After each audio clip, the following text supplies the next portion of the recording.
Welcome into the best in true crime podcasting. This is True Crime Tuesday. I'm your host, Tim Dennis. Guess what? In the aftermath of Viking Packer Week, our regular co-host, Beer City Bruiser, took the week off. How convenient. Vikes won on that one. But I digress. No, Bruiser is out because he's having surgery, or he had surgery this week. So we wish him a speedy recovery. Actually, he'll be back next week. It's a minor surgery, as opposed to the last one, which was major.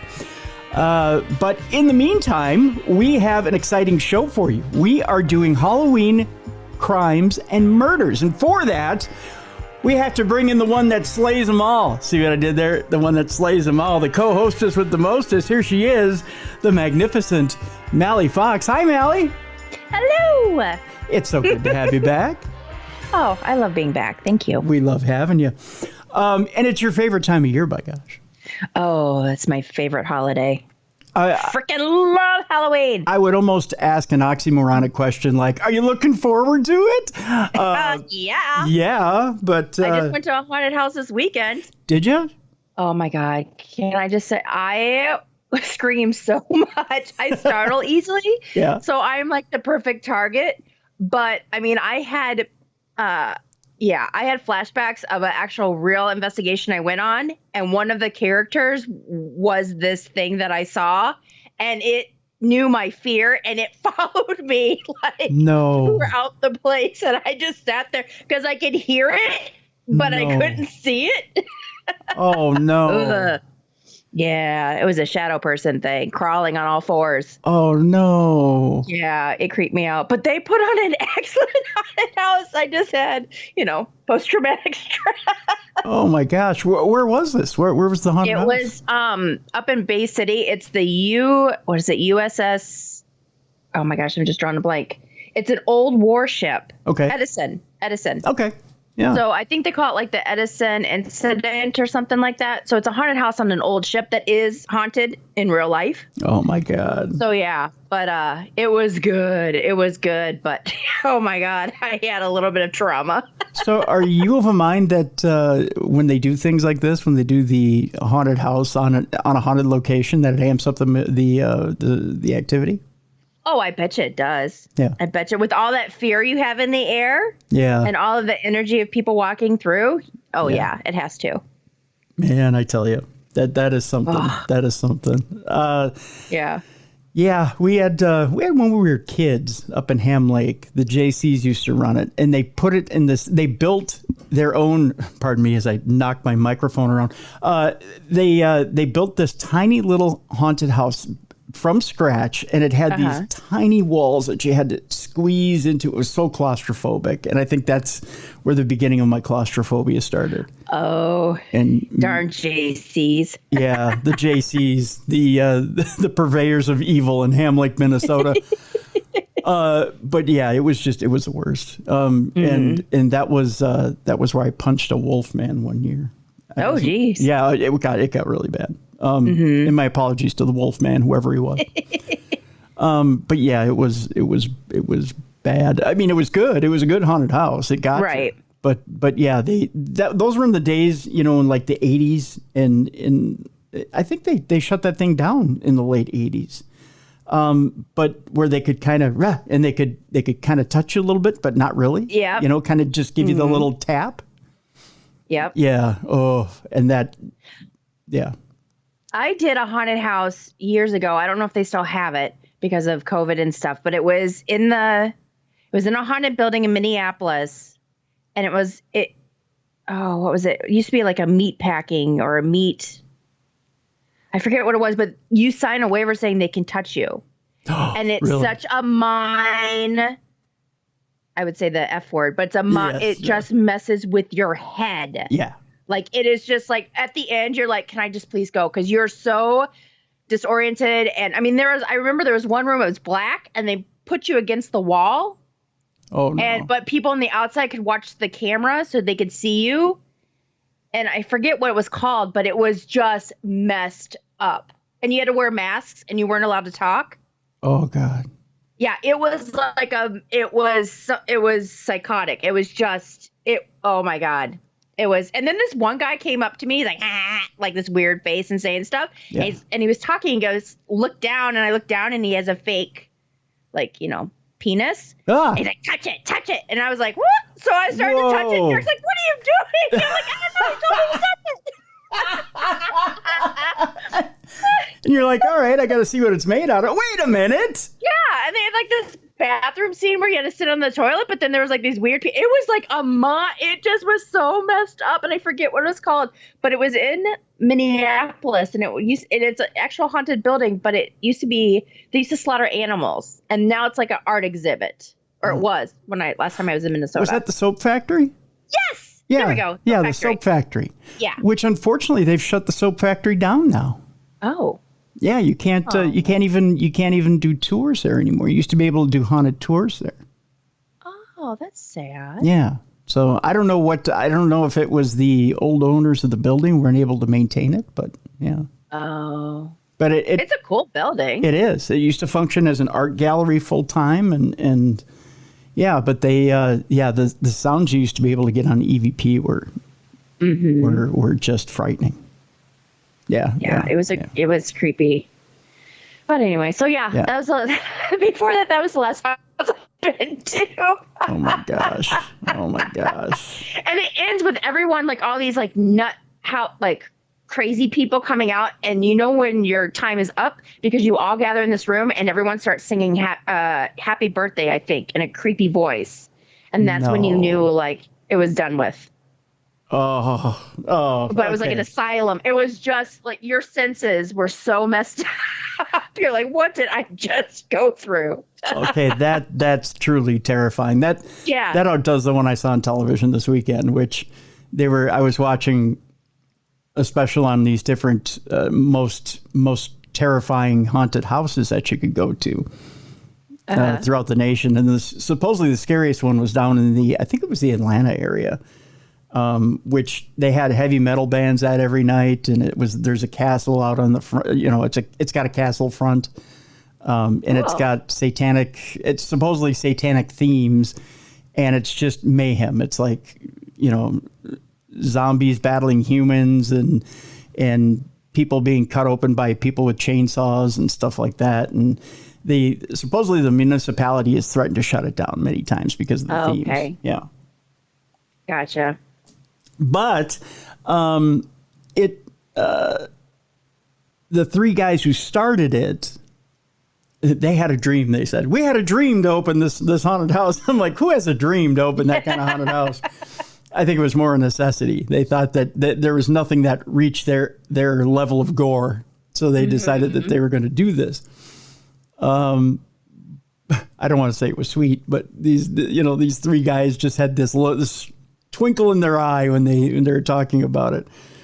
And they said, no, we decided that we wanted to take it to a higher level. Well, to them, I think taking it to a higher level of scare was just a higher level of gore. There was no real psychological. Oh, gotcha. Yeah. It was all just physical violence. That's what they wanted to take it to. So it was a different kind of haunted house. It was actually, because there were satanic altars and things like that. That's the scare they wanted to give you. So. Gotcha. Yeah. Oh, right in the Bible Belt. Yes, yeah. So that's exactly what it was. They wanted to basically turn it on its ear in a certain community. So that's the scare they were going for. With that, Mallie, we'll get into our topic today, which got me thinking. When we were at True Crime Tuesday on a Halloween, where can we go with this? Because I thought. On Halloween, what was our biggest fear when we went out as kids? And if you remember, when we were young, when we were whippersnappers, as I hit my microphone again. We used to walk 5 miles to school in snow barefoot. Right. Back in our day. But there wasn't a lot of fear because, they would give us a trick-or-treat bag and you could walk for miles and miles and miles, right? Mm-hmm. And nobody thought about, we were at the beginning of the razor blades and candy. Yes.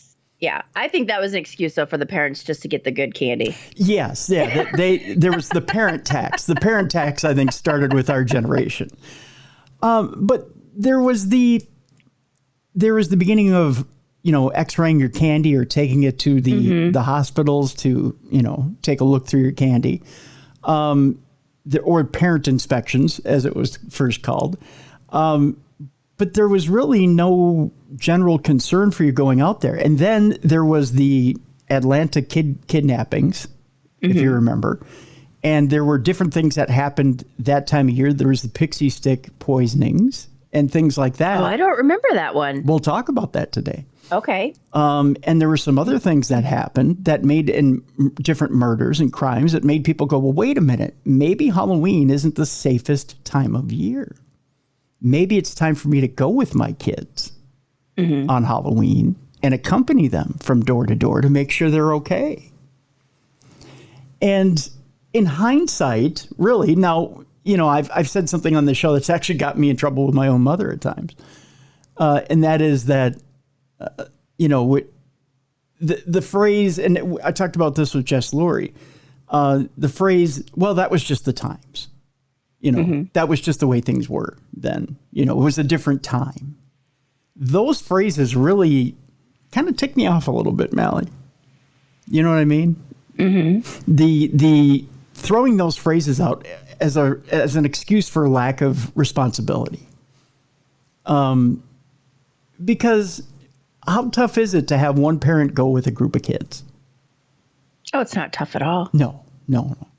But to just hand a kid a sack and let them go out in their little, in our day, it was just a vinyl piece of crap costume with barely having eye slits in the mask. Where you're like sweating underneath the mask. Yeah. There's all this moisture around your mouth area. Right. And then you had piles and piles of clothes on underneath it. Yep.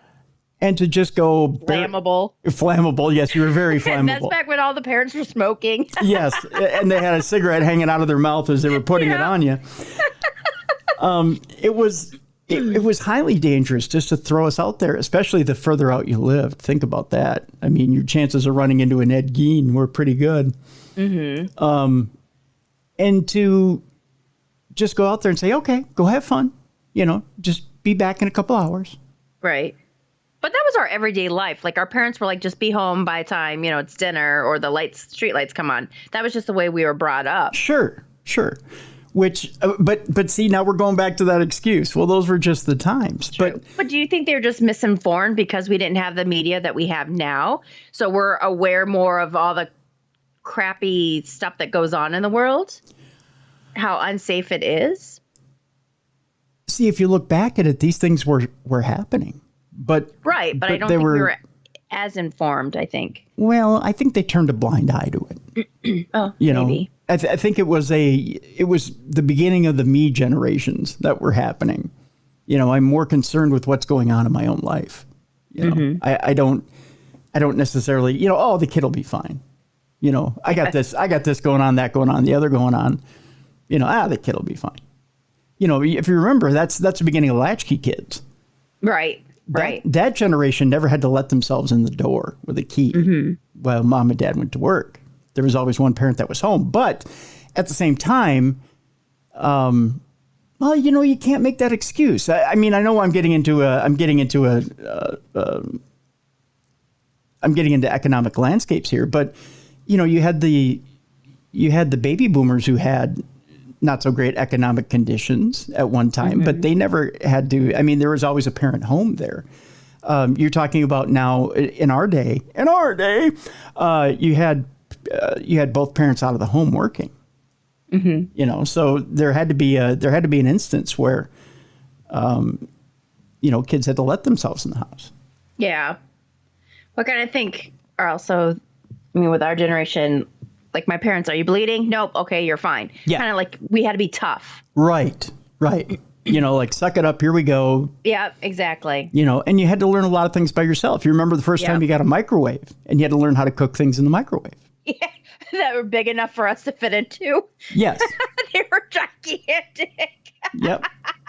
Right. You had to have like your own like table for it to put on.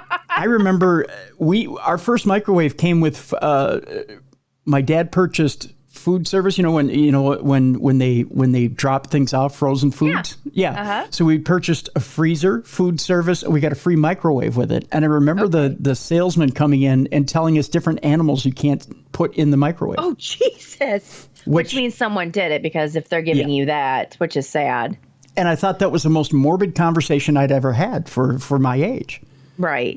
Right. Well, in Gremlins, they put something in the microwave. Right. Yeah. And so, and you're having conversations, you're thinking, well, I'd never do that. But they still had the conversation with you, so you wouldn't do it. Or they were planting the seed, one or the other. So, but we started to go through this thing with Halloween where things were starting to happen on that day. So parents go, well, wait, if it can happen to that neighborhood, well, surely it can happen in this neighborhood. And I'm not going to take that chance with my child.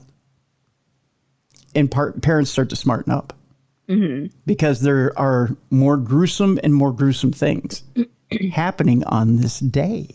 Okay. And of course, you're in the Michigan area, the Detroit area, where the night before Halloween. Yes. Devil's Night. Not as bad as it used to be. Mm-hmm. So, but yeah, it's a big thing here.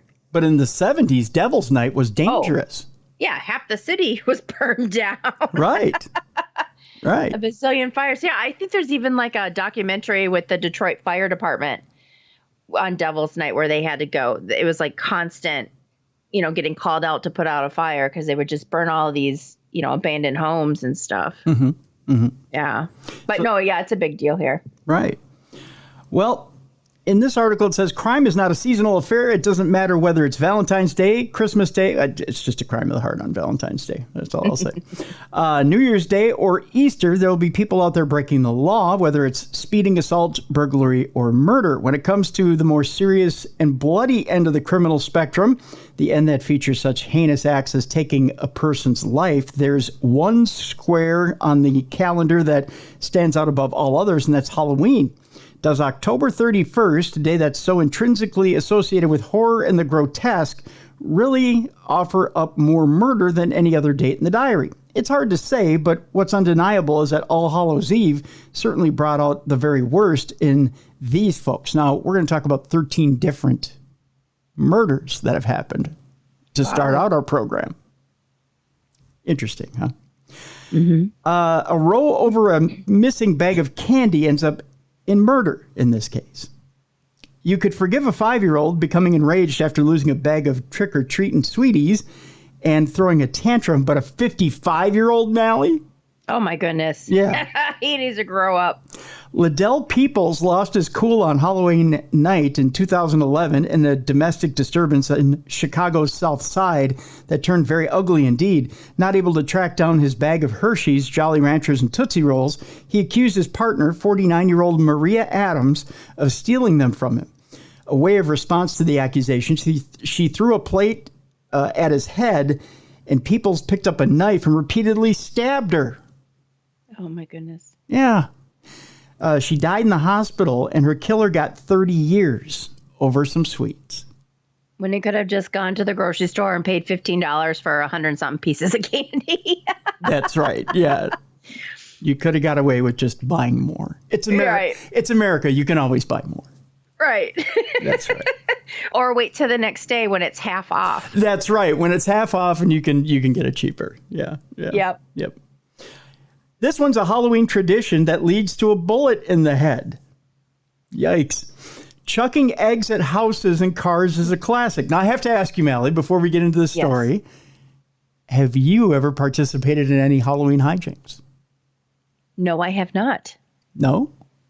No. Oh. Actually, I'm trying to think. Nope, I haven't. I've actually been a good girl. Oh, okay. At least for that day. For that day, yes. Yeah. And other days, maybe it might have happened. Other days, yeah. I'm up to shenanigans. But no, I've never partaked, or is it partaked or partook? Partook, yeah. Partook. Yeah. In any Halloween shenanigans. Huh, okay. Well, chucking eggs at houses and cars is a classic, if rather juvenile and annoying, it says in this article, Halloween prank. But after a long day at work And an evening of trick-or-treating with his girlfriend and young son, 21-year-old Carl Jackson was in no mood for his car to get egged on Halloween night in 1998. Unfortunately, for all concerned, it was. South Bronx is a tough neighborhood. Boy, is it ever. So when Carl got out of his car to remonstrate with the kid, who went sunny side up on his vehicle, he took a risk. Sadly, the risk didn't pay off. 17-year-old Curtis Sterling shot Carl in the head, killing him instantly. Oh, my goodness. Sterling was arrested, charged, and imprisoned for murder. Every Halloween, Carl Jackson's mother sends her son's killer a card telling him she's glad he's rotting in prison. Oh, my gosh. Wow. That's a lot of energy to do that. It is, but I suppose, if you're hurting that bad, you care enough to send the very best, Mallie. That's what the commercial says. Oh, wow. Yeah. That guy has a short fuse, though. Yeah, he does. I mean, that. Right. Yeah. Well, that's the Bronx for you. I'm just saying. This one has to do with a sister slang. We go to Amarillo, Texas on October 31st of 1981. 76-year-old nun, Sister Tadea Benz, was raped and strangled in her convent. Oh. Yeah. On November 9th, Johnny Frank Garrett, who lived across the street from her, was arrested for the abominable crime. On February 11th of 1992, he was executed via lethal injection by the state of Texas. Garrett's final meal was ice cream. Ice cream, Mallie. Yeah. Real grown up. His final words were, "I'd like to thank my family for loving me and taking care of me, and the rest of the world can kiss my ass." Wow. Nice guy. Since his execution, there have been various doubts raised surrounding his guilt. Increasingly, many people believe that Johnny was innocent. Not that helps Johnny now, of course. Right, exactly. If he was innocent, why not say something? He had time. Yeah, he did. But he sat there. Interestingly enough. Next one is a Halloween House of Horrors. The Scene, Ohio. Teenager Devin Griffin walked into, here's the quote, was like something out of a haunted house, he later said. Returning home from church on Sunday, October 31st, 2010, Devin found his brother Derek, mother Susan, and Susan's new husband William Liskey all dead and savagely murdered. There was only one suspect, William Liskey Jr., suffering with schizophrenia and with a documented history of violence and wildly unpredictable behavior. The 24-year-old was quickly found at a local halfway house and arrested. He confessed, admitting to all three murders. Liskey, it transpired, had shot his father 5 times, bludgeoned his older stepbrother Derek to death with a hammer, and then raped and shot his stepmother Susan. Liskey Jr. would take his own life in prison in 2015. Ugh. That happening in 2010 on Halloween. One of the most famous murders on Halloween is the final vile murder of the Toolbox Killers. You may have heard of the Toolbox Killers. It's LA serial killers Lawrence Bittaker and Roy Norris. Shirley Lynette Ledford was the 5th and thankfully final victim of LA serial killers Lawrence Bittaker and Roy Norris. The two men are some of the cruelest serial killing duos ever to disgrace the planet. They're also known as the Toolbox Killers because of their vile and perverted penchant for tool-based torture. The sick pair would often tape record their crimes. On Halloween night of 1979, Bittaker and Norris snatched 16-year-old Shirley from a gas station where she was hitchhiking home after a Halloween party. Again, in 1979, people hitchhiked. Yeah. Yep. That was one of those things. They beat her, raped her, tortured her externally and internally with pliers.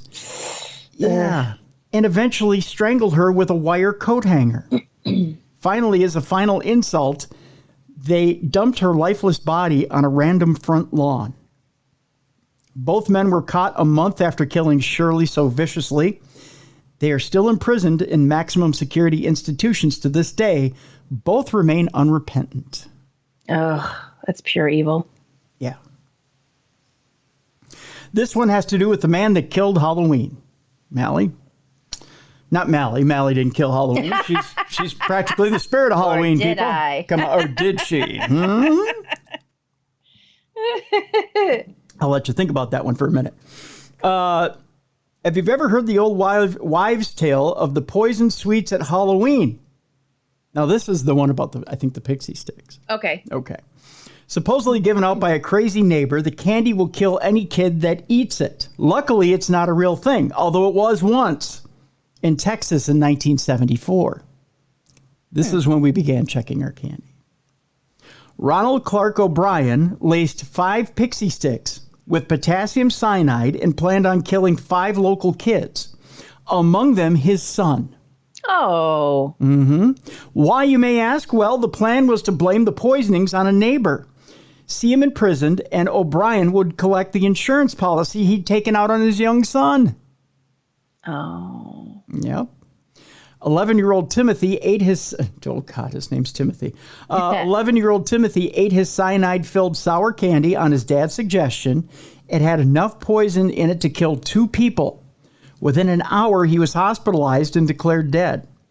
Luckily for the other 4 children, fast-thinking and acting local detectives figured out what had happened due to the smell on young Timothy's breath and confiscated the other pixie sticks before they could be consumed. On the 31st of March, 1984, Ronald Clark O'Brien, dubbed the man who killed Halloween, was put to death by the state in Huntsville, Texas. As the liquid chemicals entered his veins, a baying mob of 300 locals shouted "trick or treat" and threw hard candy at small groups of anti-death penalty protesters. Oh. Boy, those are mad people. Yeah. But that is the man who killed Halloween. His own son for money. His own son for money. Wow. Isn't that something? It's a small world, Mallie. We've talked about the smiley face murders in the past on this program. The smiley face murders are one of them. And believe it or not, this happened here in this state, in Minnesota. One of them happened on Halloween. Like all other poor murder victims here, Chris Jenkins died at Halloween. Unlike all the other poor murder victims here, Chris Jenkins could very well be tied into a widespread crime phenomenon. One of them is known as the smiley face murder theory. University of Minnesota student Jenkins disappeared on Halloween of 2002, turning up in the Mississippi River, still wearing his Halloween costume, some 4 months later. His death is believed by local police to have been the result of an accident or suicide, but the similarities between Jenkins' death and those of many other young men found in the water across North America have led many to wonder if there's not. Of course, he's believed to have been killed by the smiley face killer. Yeah, his mother's going around. She's an advocate. She doesn't believe that he committed suicide. She thinks that he's one of the many victims of the college-age kids found in water. Yep. Yeah. Yep. This one has to do with a Halloween costume, or perhaps the perfect disguise. Los Angeles hairdresser Peter Fabiano opened his door to trick-or-treaters on Halloween evening in 1957, maybe the oldest crime on this list. Before he could reach for a few gobstoppers to throw into the brown paper bag that one was holding, bullets blasted out of the bag and into his chest. He had been shot to death with a .22 caliber pistol. The pair were Golden Pizer and Joan Rabel. Both pleaded guilty to murder and served lengthy prison terms. The 2 women were lovers. Joan was also seeing Fabiano's wife, Betty, though. Jealous and enraged, she plotted to get Peter out of the picture with Pizer's help. Not Pfizer, but Pizer's help. The date was picked as it was seen as the perfect night to skulk the neighborhood in disguise, and it was. Not that it helped them get away with it, of course. There you go. It almost sounded like a mob hit at first when you said the gun went through the bag. Yeah, it did, didn't it? It sounded like it. Yeah, it sounded like it was a mob hit. Well, I suppose it could be disguised as a mob hit the way it was set up. Yeah, and it could be mistaken for that as well. This one is the neighbor from hell, Mallie. We go to our neighbors to the east, or in your case, the west, Fond du Lac, Wisconsin. Halloween night, 1973. The city of Fond du Lac, Wisconsin, 9-year-old Lisa French dressed up as the littlest hobo and went trick-or-treating. She only got next door. That's it. When neighbor Gerald Turner opened up, took little Lisa into his home and shut the door behind her. Turner then raped and killed her, stuffing her tiny body into a plastic bag and dumping it in a nearby field. As of 2018, the Halloween killer has been eligible for parole, but the state continues to refuse his release. Good. Yeah. Their rather understandable argument is that he is a sexually violent person and should not be released back into society. Can't say I disagree. Does Wisconsin have the death penalty? I don't believe they do. I don't believe they do. All trick and no treat when 12-year-old trick-or-treater TJ Darisaw knocked on Quentin Patrick's door in the city of Sumter, South Carolina. On Halloween night in 2008, he expected candy. What he got, Mallie, was 29 bullets through his front door from an automatic AK-47. Yeah, that's not candy. 11 of which hit him, killing him instantly. The poor kid's dad and younger brother were also hit but pulled through and survived. It turns out that Quentin Patrick was a convicted drug dealer that had upset a rival gang of dealers and was fully expecting retribution. What he got was blood on his hands and 30 years inside. Wow. Yeah. Believe it or not, there were Halloween murders that were predicted by the son of Sam, David Berkowitz. Really? Yeah. David Berkowitz was responsible for New York City's 1977 Summer of Sam reign of terror, is a man who knows murder. He certainly knew about the murders of Ronald Sisman and Elizabeth Platzman, and in advance. How? Well, Berkowitz didn't plan and kill the Manhattan couple. He was in jail when he predicted their Halloween 1981 deaths. So how did he know they were going to be shot in the head, execution style? Well, he had long since claimed that he was only partly responsible for the killings attributed to him. Berkowitz says that he was part of a satanic cult and that Sisman had a video of one of the Son of Sam shootings that was going to make its way to authorities. So the cult killed him to protect themselves. Is there any truth to that rumor? Well, one of the greatest books of crime nonfiction ever, Maury Terry's The Ultimate Evil, argues in great detail that there is. The full truth will almost certainly never emerge. Interesting, huh? Very. This one is called Scream If You Want to Die Faster. Oh, geez. Yeah, right? Killers in masks, it's mostly just a movie thing, so it makes sense that on one of the few times a real-life murder is committed by a masked man, that mask is from a film. In the unlawful killing of a 19-year-old Brooklyn man, Anthony Seabury, in 2013, the killer was sporting a ghost face mask, as seen in a popular horror movie, Scream, and its sequels.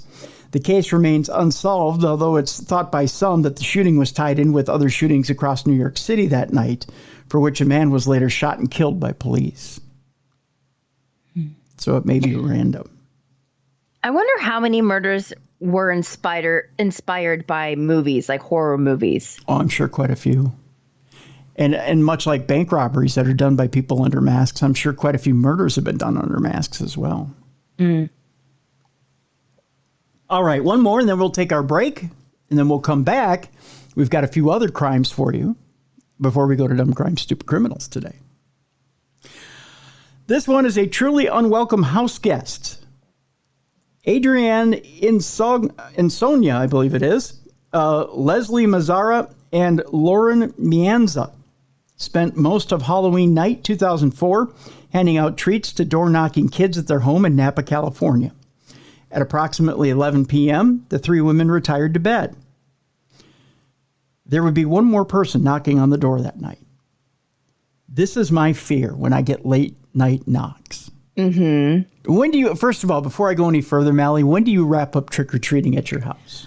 Our town does it from 5:30 to 7:30. So I usually wrap it up for like the stragglers. I'd say 8:30 I'm inside.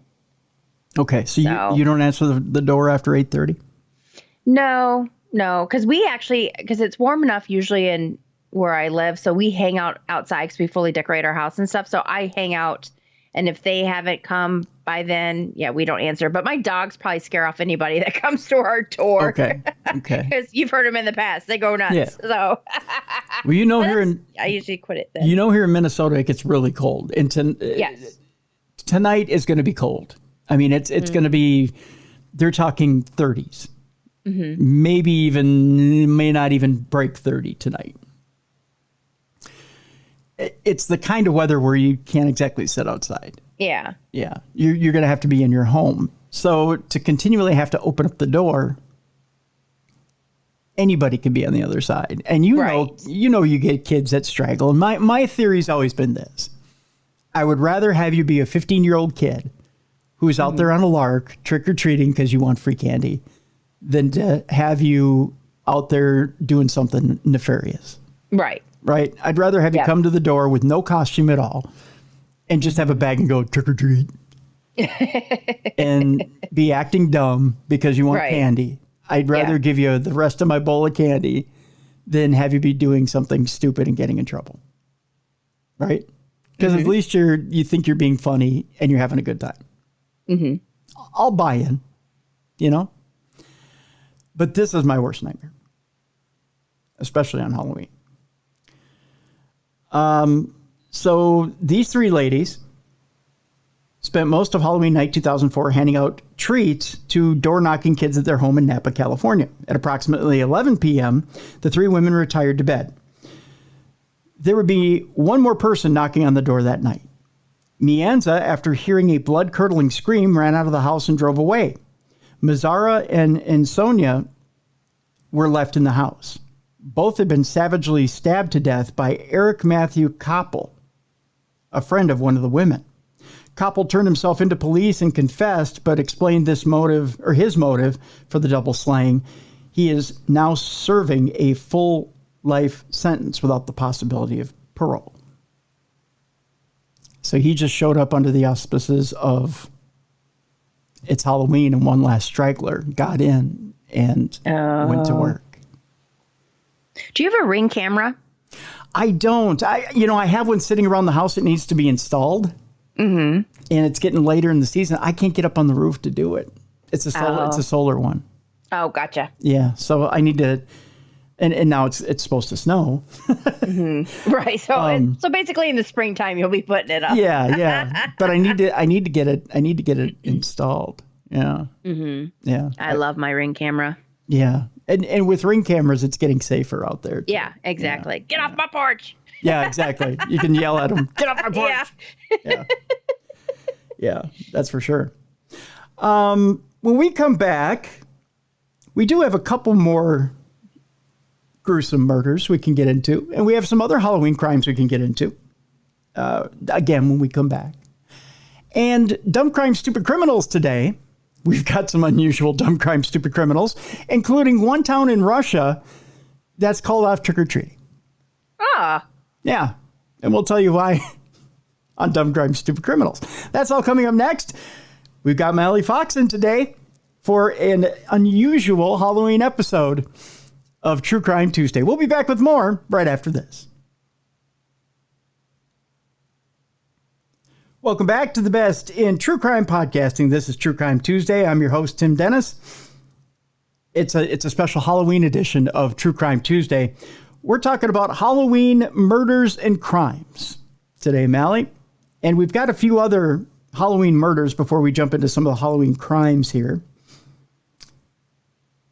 This one is again, gruesome Halloween murder. The last several hours of Amatula McLaughlin's young life were like something out of a horror movie, Mal. This 5-year-old died in a gruesome Halloween murder at the hands of her mother after being taunted about the boogeyman and getting pushed down the stairs. According to People, police were called to the Parksburg, Pennsylvania home that McLaughlin shared with her mother, Sierra Robinson, and younger brother on Halloween night in 2018. Though the 5-year-old was already dead, there was no question about what had happened to her. Daily local news reports that Robinson admitted to multiple people that she'd pushed McLaughlin down the basement stairs.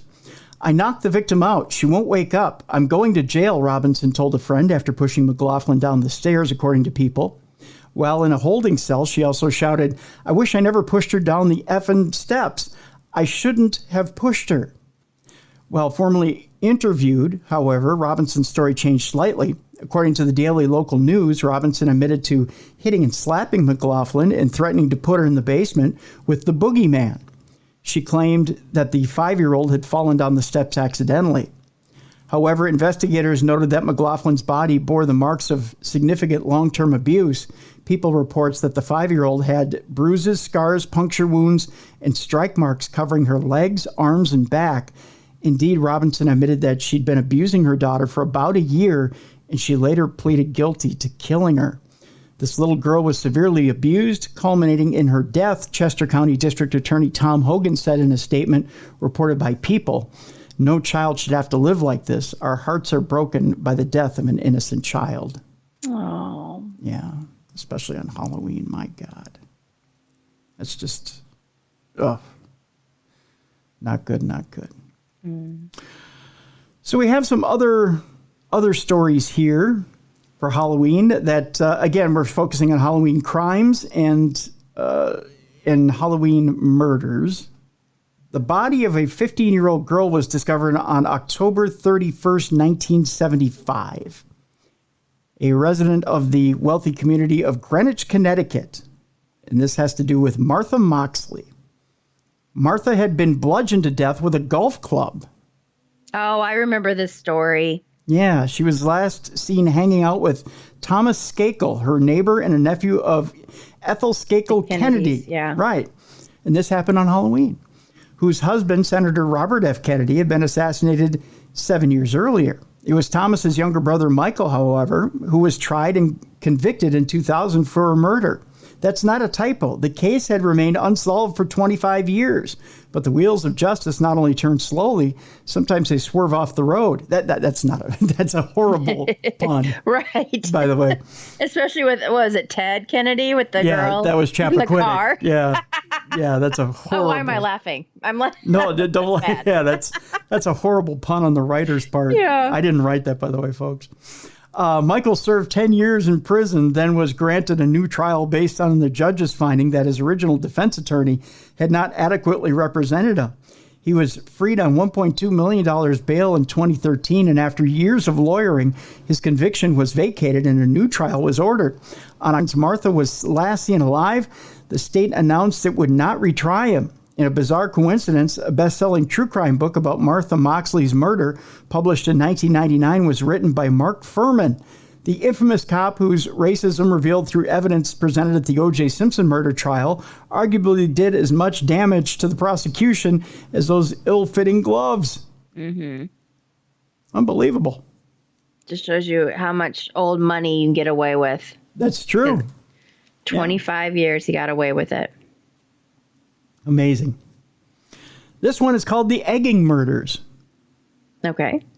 And this is different than the other egging. Do they have any forking murders? That's the new thing, is to put the forks in the yard. I see what you did there. And again, this one happened in New York. I don't know what it is with New York. Something's and in egging. the water. Yeah. They don't like it when you egg them, evidently, in New York. Nope. 21-year-old Carl Jackson was fatally shot on Halloween 1998 by a 17-year-old Curtis Sterling, one of a group of boys he confronted after they egged his girlfriend's car. Weird. Mm-hmm. According to an informal tally by the New York Times, at least 24 people between 1984 and 2010 were seriously wounded or killed in stabbing, shootings, beatings, or accidents sparked by egg-throwing confrontations around Halloween. Does that People have short fuses. Does that seem like an offense that you should kill somebody over? No, but people kill each other for the stupidest things. But especially it's Halloween. So many pranks go on in Halloween. Soaping of windows, egg throwing. Yeah. In its 2010 story, I'm curious. I want people to email me, tim@darknessradio.com. Tell me if they think that Halloween pranks are worth killing somebody over, or if you get that mad that you want to resort to violence. First of all, tell me if you get that mad that you want to resort to violence. And second, why? I need to know why. What is it about a Halloween prank gets you that angry? Is it the fact that you have to clean it up? What is it about it that gets you that angry? Yeah, but people get mad when people park in front of their house on a public street. You know what I mean? I don't get. I don't get that. It's just they get mad over the simplest, stupidest things. It's just it's a weird society we live in. I don't get that either. In its 2010 story, The Times reported 2 days before Halloween in 1994, a man leaving a bar in Brooklyn was hit with eggs tossed by several boys. The man stabbed and killed one of the boys, who was a 12-year-old. Oh. In 1996, a 10-year-old Brooklyn boy was shot in the neck by a stray bullet after an egg fight on Halloween. On October 29th of 2005, 31-year-old Joseph Padro, the brother of a police detective, was shot and killed in the Bronx after he chased a group of teenagers who pelted his minivan with eggs. Again, the Bronx, but still, all over New York, they're killing people over eggs. Eggs are expensive. Yeah, they are. It's not cheap anymore. No. Maybe they should prevent the sale of eggs for like the week before Halloween. There's a ban on eggs. Right? At least just in New York. Right. Yeah. Just in the New York area. Keep the crime rate down. Mm-hmm. This next story, Mallie, has to do with the killing of Japanese exchange student Yoshihiro Hattori. This is a familiar story if you guys remember this, from 1992. Yoshi was only 16 at the time and had the tragic misfortune of knocking on the wrong door, which I know that story has come up recently in the news. It was 1992 in Baton Rouge, Louisiana, and he and his friend had gotten lost on their way to a Halloween party and mistakenly thought they'd found it when they saw a house with Halloween decorations, and the address was 10311. The correct address of the party was 10131. Oh. So they just had it, transversed. Mm-hmm. What an eerie coincidence that the first 4 digits of the wrong address matched the date of the Halloween party. Huh? See? When the homeowner, 30-year-old Rodney Piers, opened the door, Yoshi excitedly told them that they were here for the party and didn't seem to realize that Piers had a gun, which he used to shoot Yoshi point blank in the chest. Piers originally wasn't charged. After a public outcry, the case did go to a trial, but a jury agreed with his self-defense argument and found him not guilty. That's a little harsh. Self-defense? Yoshi. It's not like he said he was going to kill him or anything like that.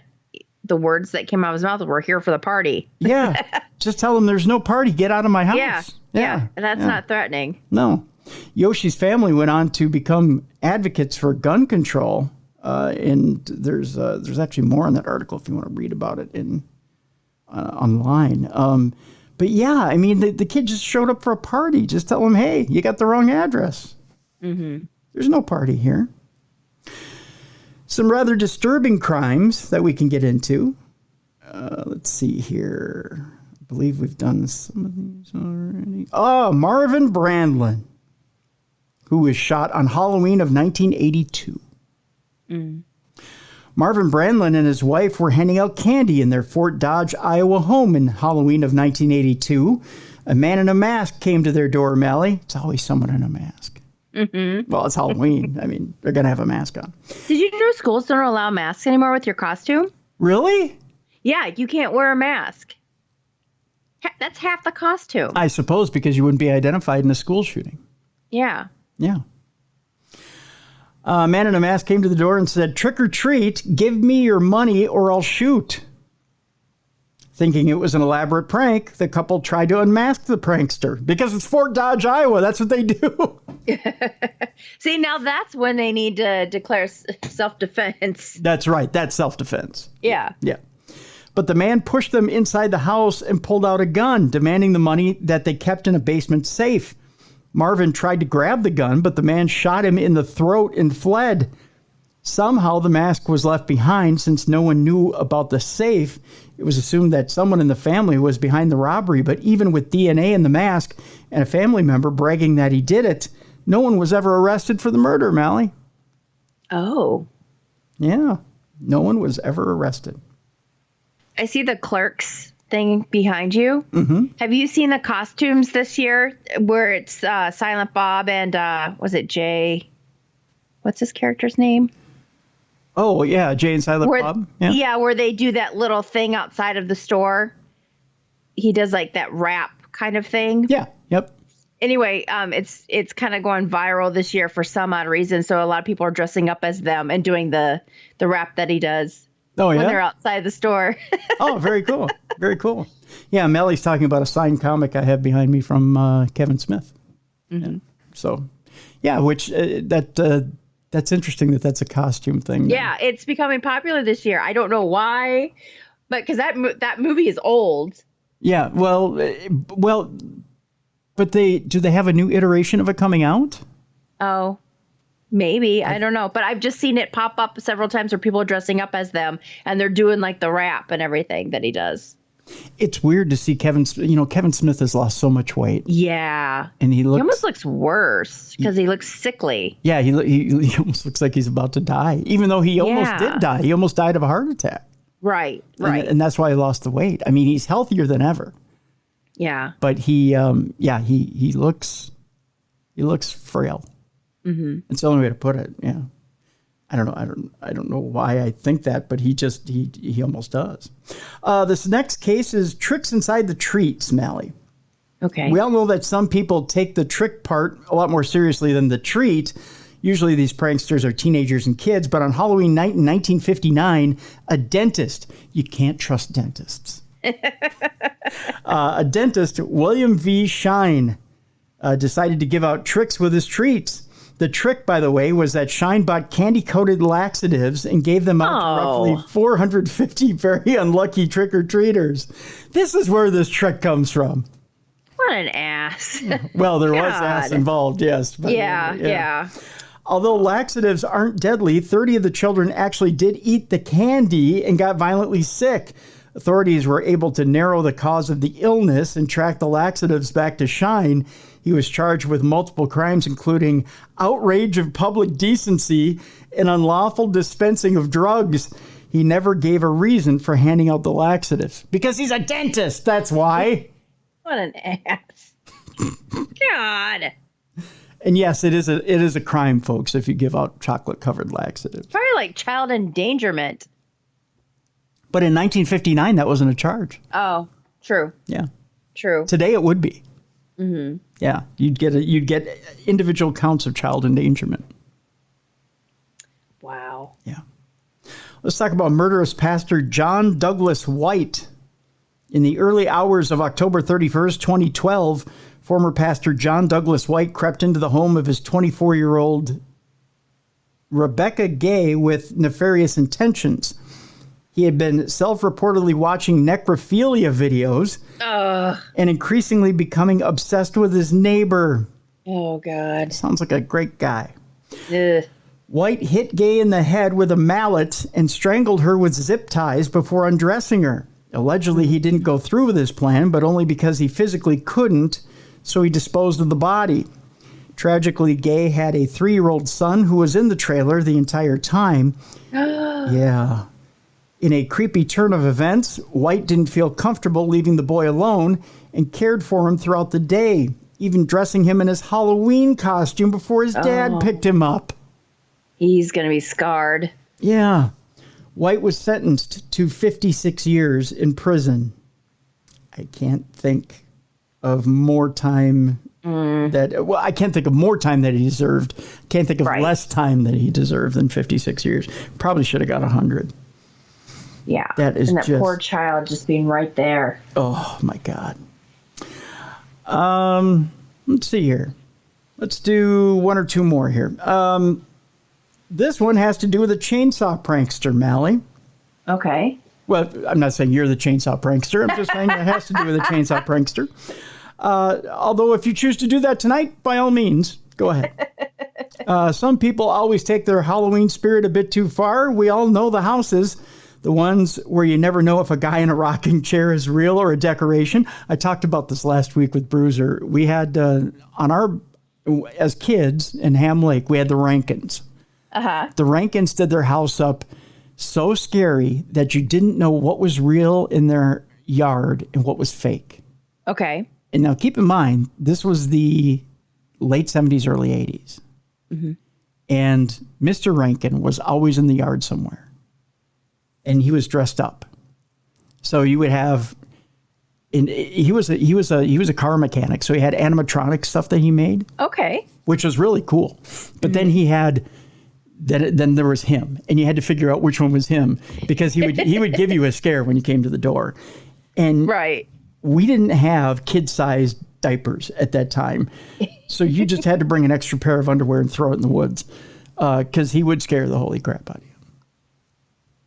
It was that house. It was right. It was a lot to pay, but they gave out full-size candy bars. So you paid the price, Mallie. Right. Yeah. It was a good house, though. It was the house. I'll tell you that. We had a house in town where it was 2 sisters and a brother. They lived there. That none of them married, but they believed they were very into spiritualism. Mm-hmm. And when the one sister passed away, they kept her body on the front porch. So people drove by thinking she was alive. Yeah. What? Yeah. Yeah. There's like these news articles and all that stuff that we have in town. And I think it happened in July or June because there was a parade that went by of like high schoolers, because this house is kind of by the high school. And yeah, it was sitting out there when they were all going by. Or was it the Christmas parade? I can't remember. It was one of the parades that we have in town. Yeah. No. Yeah. It was. Could you imagine being a neighbor?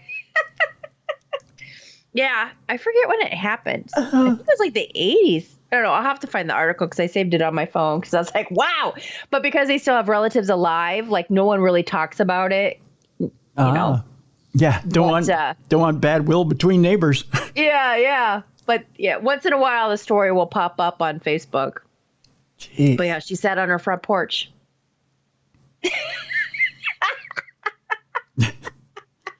I would just love My to. child's got weird stuff. Love to go up and have a talk with her. Just sit and talk for a while. Yep. Yeah. So, how's your day?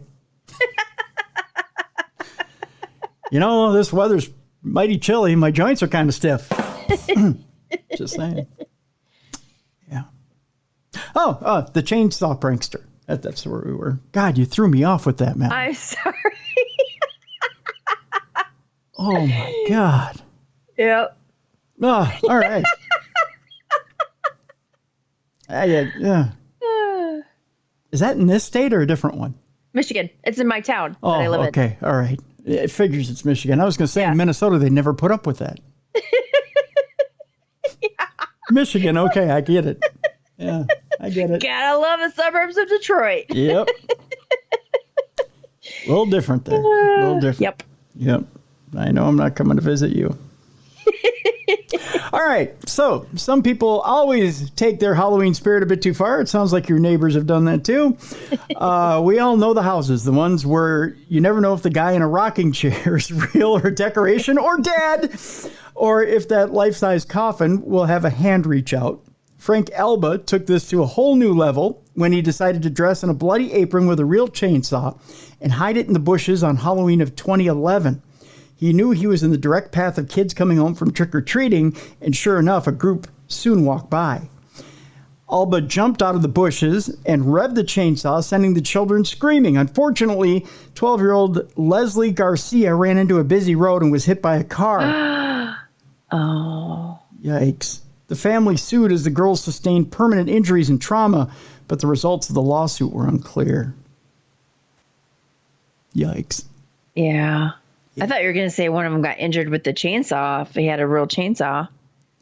No. Because it sounds like it wasn't very smart. It wasn't like the fake ones or where the chain just doesn't move. Mm-hmm. Mm-hmm. No. Like, I didn't think that through very well. No. Yeah, I get what you're saying. You're right. Let's see here. There's, let me see. We've got time for, I think, one more here before we go to dumb crimes and stupid criminals. Let's end it on should we end it on a down note? We could talk about the Woodbridge abductions, which we haven't talked about yet. In 2009, 3 teenage girls were abducted by a man on their way home from trick-or-treating in Woodbridge, Virginia.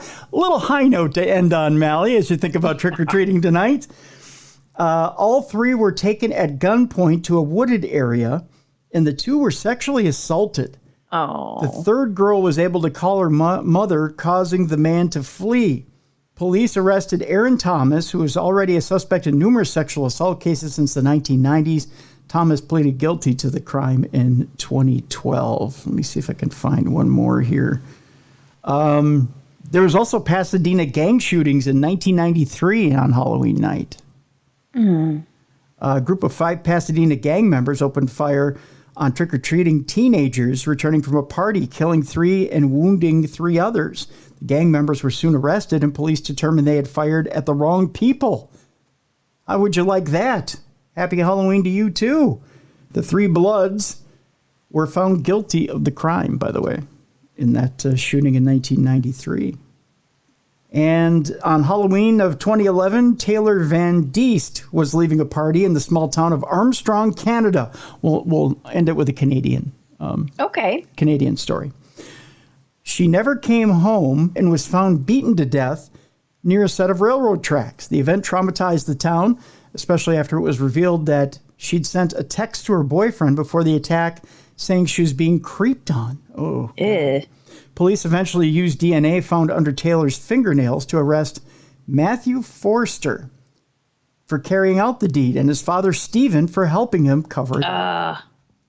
That is creepy. That's for sure. So that's just some of the things, Mallie, and there's more, believe it or not. We haven't even gotten into all of them, but that's some of the crimes that have happened on Halloween. So with that in mind, tonight we want you to be very safe out there for Halloween. Things do happen on Halloween. Crimes do happen on Halloween, and we want you to be very careful out there for Halloween. We want you to come home safe with lots of candy. With that in mind, it's time now for us to lighten things up a bit. It's time now for us to check in with dumb crimes and stupid criminals. It's Crayon News story time.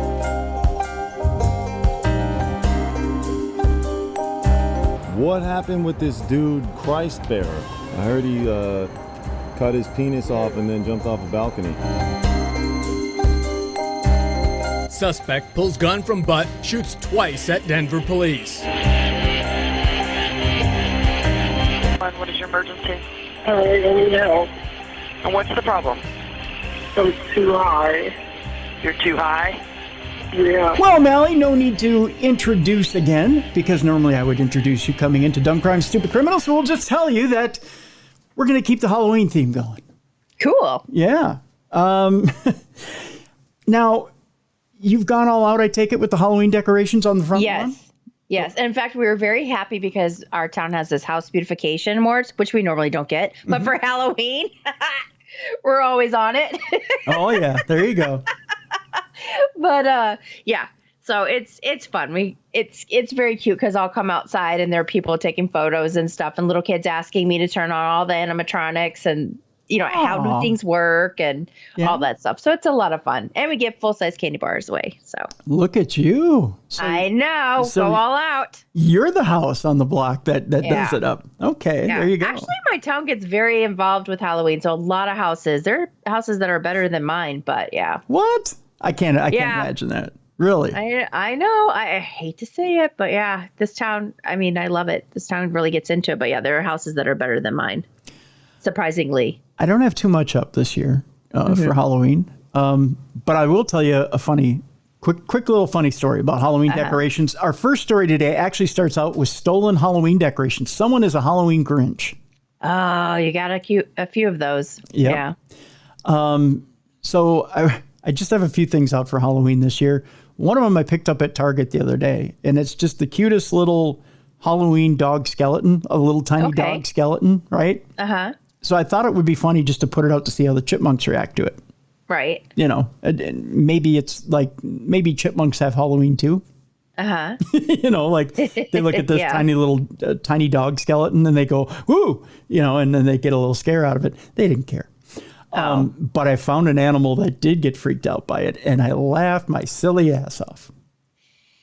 So, was it yesterday or Saturday? I think it was Saturday. I was sitting on the couch, and I was reading this book that we're going to talk about on Thursday's show, which has to do with AI. Okay. Okay. And the ramifications of AI. I know I'm going scary spooky this week on myself. And so Nadia Udine is our guest on Thursday, and it's her new book. And so I'm reading the book on Saturday, and all of a sudden I hear up against the window on the door, boom, boom, boom, boom, boom, and I see this squirrel pulling a Kramer, and it's and it's flailing around and hitting my window because it saw the little dog skeleton, and thought it was trying to compete with it for the nuts that were laying there, the little treats for the chipmunks. So he thought the little dog skeleton was real. Oh. Yeah, so the squirrel got freaked out. And this squirrel is jacked, Mallie. I know who's been eating the seeds besides the chipmunks. Oh, he's a big one. Oh, he looks like the Arnold Schwarzenegger of squirrels. Yeah. Yeah, he's got like a 19-inch neck. We have a lot of squirrels, but every year we try to find something that's going to keep them from eating our pumpkins that we carved. Oh, yeah. Because like right now, 2 of our pumpkins don't have a face anymore. It's like they ate like the... it's just a big old hole in the middle of the pumpkin. Yeah. And we've tried bleaching them. We've tried... This year we heard that if you spray it with perfume or cologne... Yeah. Nope, doesn't stop them. Really? Oh, they're just going to town. Jeez. Well, I know. Yeah. They're really hungry this year. I know with our chipmunks, they were really storing it away this year because it's supposed to be a warm winter. So, yeah. So they're going to town on everything. So yeah, I've gone through a lot of money in seed this year. So yeah, but it's because they're storing up for winter. It's going to be I think a long warm winter this year. So yeah, but having to do with Halloween decorations now. There is a Jason and a scary clown out there among huge Halloween decorations that were stolen from a Raleigh, North Carolina neighborhood known for extreme displays. Okay. This Halloween Grinch. Thousands of dollars worth of Halloween decorations were stolen from homes in Raleigh's Oakwood neighborhood, according to attorney Jesse Jones, who kind of sounds like a porn star, if you ask me. Yeah, it does. Jesse Jones. I got a porn star representing me in my spare time in court. The Raleigh neighborhood, known for show-stopping Halloween decorations, was stunned to wake Friday to a loss. Now, if you remember last week, folks, when we had Bruiser on, Mrs. Bruiser found us a story about a dead man on a lawn who was mistaken for a Halloween decoration. Yes, and then he got they mowed around him? Yes, yeah. Yes. Yeah, she brought that to us as it was discovered. We were taping, and she goes, y'all ain't going to believe this. Although she's from Wisconsin. I don't know where she got the accent from. But she brought us the story as it was happening. And now they've got issues with theft. And Halloween decorations are not cheap. No. They're expensive. That 12-foot skeleton or whatever at Home Depot, $300. Yep. It's expensive stuff. And animatronic. Okay, so the Raleigh neighborhood, known for show-stopping Halloween decorations, was stunned awake Friday to a loss. An animatronic Jason of Friday the 13th fame and a custom-made clown were among the items stolen from the home of attorney Jesse Jones, known simply as the Oakwood House for its elaborate Halloween display. They took Crouchy the Clown, Jones said, of the items stolen. Do you have a Crouchy the Clown there at home? No. No? Okay. Nope. This year it's Beetlejuice themed. Oh, Beetlejuice theme. Ooh, that's timely. If they ever get the SAG strike done, they'll get that movie done. Yep. Yeah. So you can use it for 2 years, probably. Yep. We're going to expand next year. Yeah, I see. They took a Pennywise I had made for me as well. Oh, she had a Pennywise made for her. Or he. I don't know which one. I shouldn't disparage. They took 2 killer clowns from out of space. It says here, I think outer space. I think they didn't type that right. They took 2 killer clowns from outer space. They took Jason. Did they have a moving truck? Because these aren't small things. Right. You need a lot of room to shove that in your car. Yeah, you would think they would have heard the beeping from the U-Haul when they backed up. Exactly. Or the door when you open it up. It's that big loud noise. Yep. Yeah, when they open it up. Yeah. Jones estimates the thieves took about $3,000 worth of Halloween decorations at night. Dang. Oh, somebody's a sound sleeper. Yeah. He said several of his neighbors who also got go all out with decorations had items stolen as well. They must have brought a semi in. Yeah. Well, you know what? If it was like an Amazon Prime truck, no one would have looked twice. Yeah, that's true. Well, in the because middle they do of the those night, early though. deliveries like at 5 a.m. Oh, true. There's not a resale value for these unless you pop them on Facebook Marketplace. Well, that's probably where they went, son. And somebody picks them up, Jones said. I don't understand what the purpose is unless they want a big Halloween house for themselves. Well, duh. Yeah, and you better live like 5 towns over. Yeah, true. Raleigh police are asking anyone who had Halloween decorations stolen to report it to them. They targeted and took the good stuff, Jones said. They didn't mess with the stuff that was cheaper. Well, who steals the cheap stuff? You're going to risk stealing Halloween decorations and take the cheap stuff? Mm-hmm. They took the high-end stuff, so they knew what they were doing. Well, of course they did. The Oakwood Halloween house, located at 504 Oakwood Avenue, in case you need anything last minute. It's a year-round Christmas shopping. Yeah, that's right. It's a year-round delight. Adorned nearly all year long, it boasts a life-size velociraptor guarding the front porch. So that's the hardest one to get away with. Just saying. When Halloween arrives, they go all out. Expect dinosaurs, dragons, gothic gargoyles, scary statues. You need any of this, Mallie? I'm good for right now. Okay. And an entire yard brimming with Halloween delights. This is our tradition, said Kelly Hodges, who was visiting the display on Friday. We come over here every Halloween and look at the fun. Aw. I believe this is Tammy Helton. She spells it with one M. Oh. Oh, the thief's got the other M. Who also visited the display on Friday, reiterated the same sentiments. It's disappointing, not kind and sad, because it's disrespecting their work and appreciating what they've brought to the community. Really? They just put some decorations up in the yard. Yeah. Hodges said not to steal from people. Well, that's true. Don't steal. It's not nice. I think it's terrible, Hodges said. Just absolutely brutal. But it sounds to me like the high-priced lawyer can probably go get more. Yeah. I'd like to think it probably went to a less fortunate family. Well, hopefully, but still. Yeah. I mean, not like there's a Halloween decoration Robin Hood out there, but... Yeah. Divvying up the decorations to the less fortunate. And this one goes to you, Fessa. Yes. Yeah. Please, sir, may I have some more? I know it's a different movie, but still. Please, sir, can I have the $300 12-foot skeleton for my yard? Please, sir. Yeah, I somehow don't think it's going down like that, but... Yeah. Yeah. Our next story is Halloween-based as well. Although the Moscow Times wants to jump around on me. The next one has to do with... I can get to it. There we go. Nope, I guess not. The Russian propaganda is jumping around on me here, Mallie. I'm trying to get to the story about how...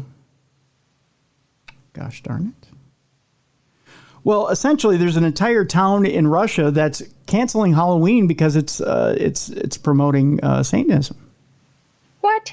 So a Siberian region is banning Halloween festivities at their schools. A Far East Russian Republic of Sakha, or Yakutia, has banned Halloween celebrations at schools across the region, according to local media. Sakha's deputy education minister, which I believe is Alevtina Argunova, circulated a letter to school principals demanding that they cancel all Halloween celebrations in classrooms, that according to the news website Sakha Day. Instead, Argunova was said to have encouraged school administrations to replace Halloween activities with those that strengthen spiritual and moral values, develop ideas of patriotism, and preserve historical heritage. It was not immediately possible to verify the letter's authenticity, but Russia's state-run news agency, RIA Novosti, said it confirmed the ban with the regional education ministry. While Halloween is not widely celebrated in Russia, some officials have waged a war against the holiday amid the country's turn towards conservative and religious values. Sakha's ban on school Halloween celebrations comes amid other controversy surrounding the holiday.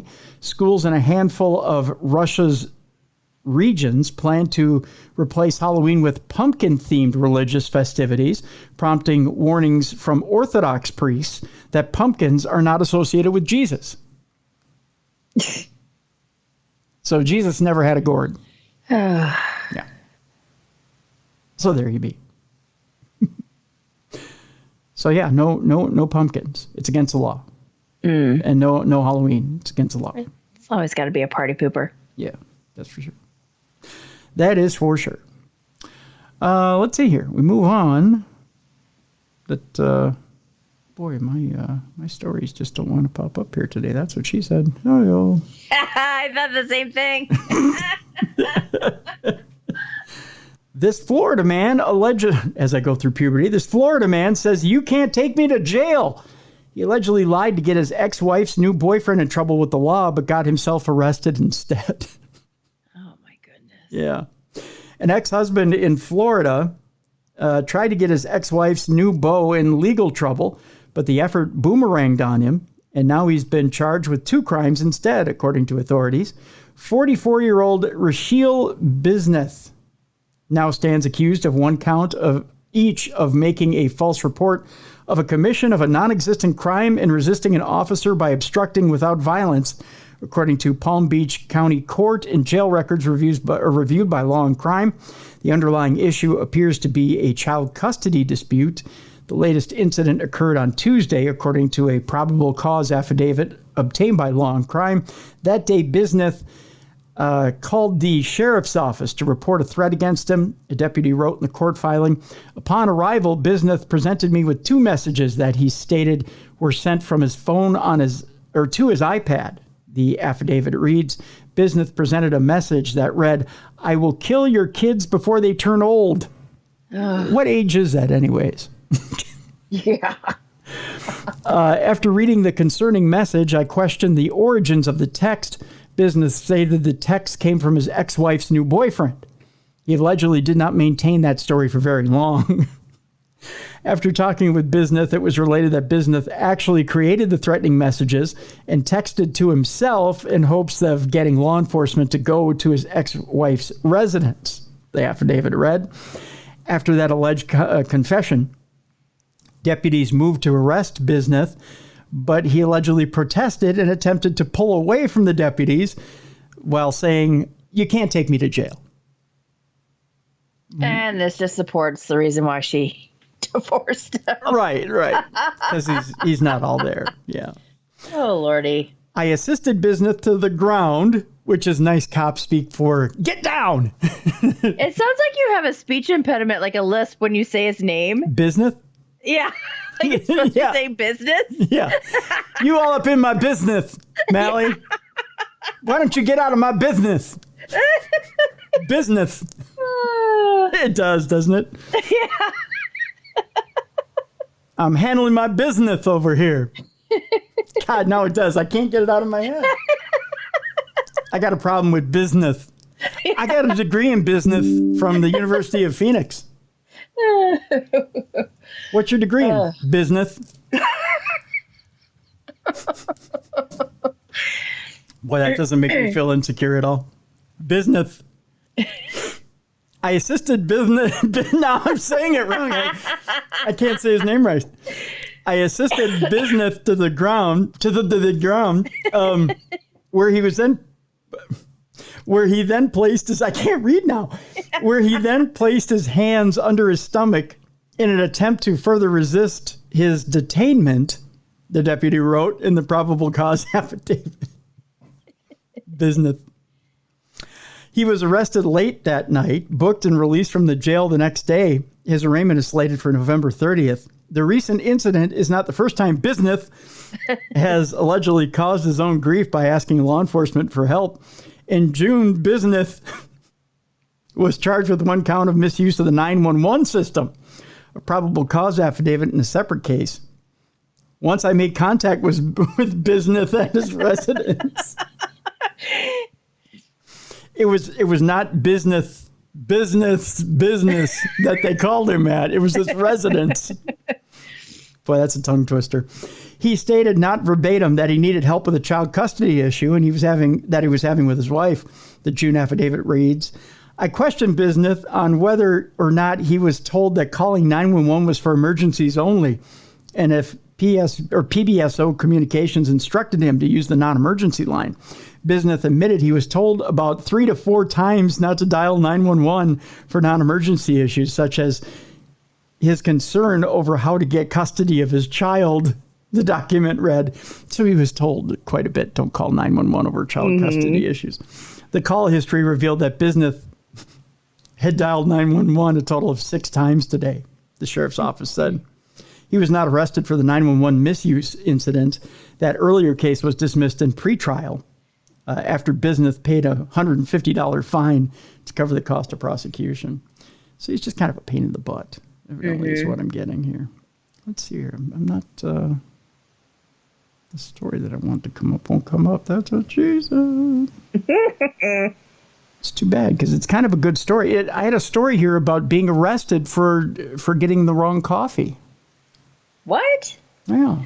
Like they got upset that they got the wrong coffee? A woman in her 40s was sentenced to 3 months in prison over the wrong order at a coffee shop. Yeah, let me see if I can bring this up. Yeah, a woman in her 40s was sentenced to 3 months in prison over the wrong order at a coffee shop. Now, if we all made this mistake, we'd all be doing time. Mm-hmm. But here's the funny story about it. I don't know if it's funny, but the woman actually verbally abused the cafe employee. She also entered the beverage preparation area without permission. Oh. So she was, I think, what we call a Karen, right? Yeah. Yeah. A woman in her 40s was brought to court for causing a scene at a cafe just because she received the wrong drink. There's etiquette here, you know? Yeah. I felt bad for coffee baristas. Yeah. Because they just get abused by customers. They do, yeah. People don't have, I shouldn't say people in general. There's a section of the population that just doesn't have etiquette. Mm-hmm. They just don't have manners. I always play a game. I always wonder what name they're going to put on my cup. Because it's never right. So I'm always like, oh, who am I today? What do you generally give them for do you give them Mallie or what do you give them? I give them Mallie, but sometimes I just get like weird ones. It's just like, what's the weirdest one you've gotten lately? Lately, you know what? Nothing lately other than I get Molly a lot. Oh yeah. But remember when we were back in the day when people would call and they would call me like Natalie, they would call like Mallory, like all of these names. I'm like, what the hell? They still do. I still get emails. I can't wait for you to have Molly back on. I don't know who that is, but sure, I can't wait to have her on. I mean, either. I can kind of understand Molly, but yeah. When it has more than 2 syllables, I'm like, where'd you get that from? Yeah. Molly, Mallory, what was the other one that one guy kept calling me Natalie, but he like made a point of saying my name. Yes. Yeah. When we were interviewing him and we were all laughing. Yeah. It just kept going. Yep. Natalie. Yep. Huh? Who's Natalie? We invited a second person in the studio. But. Yeah. No, that's an interesting game. Although I got to admit, that sometimes I'll say Tim and I won't hit the T in Tim just to see what they'll say or what they'll put on. They'll put Jim on there. Gotcha. What's so loud in there too? I'm surprised, that they don't get more misspelled names or missaid names or whatever, because it is loud. It is hard to hear in there. Yeah. According to News 1 on the 25th, Judge Hyo Jin Kim, who probably has the wrong thing put on his coffee cup a lot. Of the Gwangju District Court sentenced a 42 to 3 months in prison for obstruction of business, public duties, assault, and insult. The media reported they must be withholding her name, was charged with verbally abusing and assaulting employee B, 25 at a cafe in Dongwu, Gwangju, which must be in a foreign country, I'm guessing. Yeah. None of those in America, I'm guessing. Around 2:10 p.m. on April 8th. A is known to have hurled abuses at B, saying things like, "Open your eyes and can't you understand what I'm saying? I know a lot of scary guys." That's kind of icky. Yeah. That's a threat. Yeah. Yeah, it is. In addition, especially in a coffee shop. I mean, Right. I know a lot of scary guys, that are going to do what? Come in and order coffee? Yeah. And most of the time it's young adults working there too. Yeah. It's like their first job. Leave them alone. Yeah, exactly. In addition, A caused a scene for about 10 minutes, pulling down B's mask and entering the drink preparation area without permission. A's rampage did not end there. She was also charged with assault and insult for biting the calf of police officer C, who responded to the report, and kicking him. Oh my God. Oh, someone's got That one needs professional help. Yeah. In front of other customers, she seriously insulted the police officer, saying, "May all your family become disabled." Ah. Yeah, nice person. The reason A caused a scene at the cafe was revealed during the police investigation. The kiosk malfunctioned, and she received a different drink from the one she ordered, which led to an incident. In addition, it was confirmed that A was sentenced to 1 year, 6 months in prison and 3 years of probation for obstruction of public duties at the end of 2021. The court explained it's inevitable to sentence her to prison as she committed another crime during probation. However, we considered her age, behavior, means, and methods of crime, and the fact that she deposited money for the victims. Meanwhile, those who assault or threaten public officials performing their duties are punished for obstruction of public duties. If this is violated under the current law, they are sentenced to less than 5 years in prison or a fine of less than 10 million won, which is $8,400. I got this story from a listener, by the way, just so you know. Do you think if we had stricter policies like that or consequences, that maybe people wouldn't act out the way they do? Because I feel like there's no repercussions for the way that they act sometimes. Yes, most definitely. Yeah. Yes, if we had laws like that, decency laws, we wouldn't have Florida. God, our prisons and jails would be over. They would just be so crowded. That's right. We'd be releasing murderers to give space. Yeah. Take up space for the These idiots that are socially. Oh my God. Yeah, the improper people on the street. Mm-hmm. Although, Mallie, as I say that, then I'm looking at a story from Taiwan. Okay. Yeah. Having to do with a gun-wielding grandma in Taiwan who's setting off panic as it turns out she was pointing a BB pistol at macaques. At what? Macaques, birds. Oh, gotcha. Yeah. A gun-wielding grandma with a BB pistol pointing them at macaques. Isn't that sweet?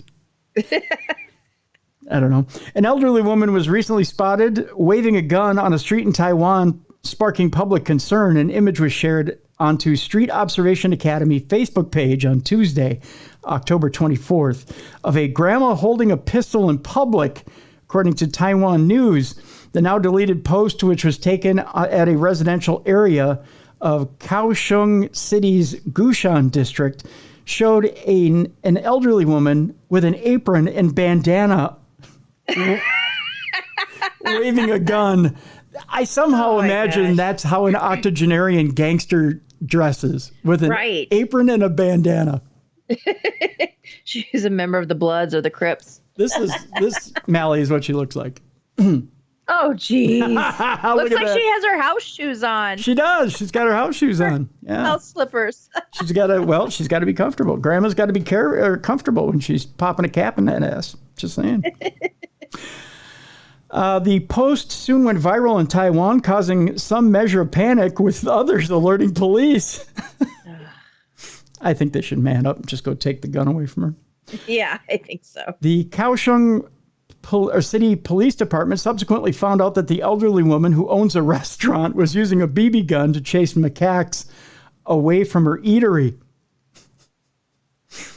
The windows of the toilet have been damaged by the macaques. They even bring garbage from the streets into the eatery and make a mess, the elderly woman told S18 News. as her restaurant is situated in the vicinity of the macaque's habitat. The grandma said that the wild animals smell the scent of her food and often invade the premises. That just means she's cooking good. Mm-hmm. Yeah. Hence, she had to get a BB gun to stop the macaques from coming to her restaurant. She's popping a cap in that macaque.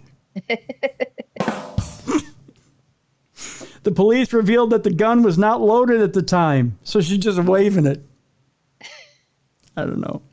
Police people in the area, please don't worry and thank you for your concern, the police added. Since macaques are not protected animals, the police mentioned that there was no suspicion of illegality on the part of the owner. She's waving a gun. Yeah. Even if it's a BB gun and not loaded, still, you don't know that. That's right. That's right.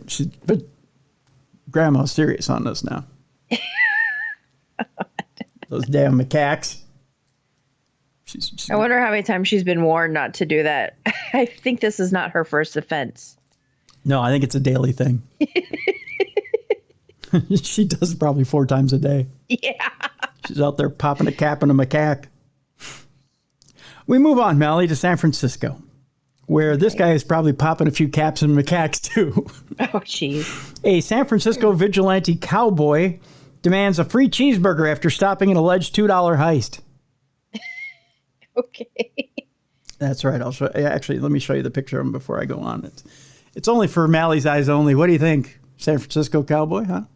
Yeah, he looks like he's from the 80s. He does, doesn't he? That looks like an 80s picture. Yeah, his hair and everything. He's never aged. He's 40. Well, he's probably 60 years old now, and he's never probably wearing short shorts and the baseball tube socks. This doesn't he look like? Doesn't he look like he starred in Urban Cowboy? Yeah, he kind of looks like Rob Lowe. He does, doesn't he? Yeah, like Rob Lowe in Urban Cowboy. He's on Atkins and he loves it. Just saying. San Francisco vigilante who brands himself as the Chinatown Cowboy on the internet. God, that's going to give him a lot of fans. Is rallying for a boycott of a downtown diner, contending that he chased down a thief who held up the restaurant and the ungrateful staff denied him even a cheeseburger as a reward. Aw. The diner's owner, meanwhile, says the theft mounted to $2 and calls the ensuing social media firestorm, which is harming her business, insane. The self-proclaimed cowboy, Darren Stallcup, ask for him by name, who's known for posting videos of the drug and homelessness crisis and using GoFundMe donations to move out of the Tenderloin and take a vacation to Brazil. Oh, my gosh. Yeah, he's got to GoFundMe for that? Yes, he's got to GoFundMe for that. Said he chased the thief from a mile from the Pinecrest Diner. The thief, Stallcup added, threw hundreds of dollars stolen from the diner at him during the chase. Well, that's more than $2. Yeah, it's a little more than $2.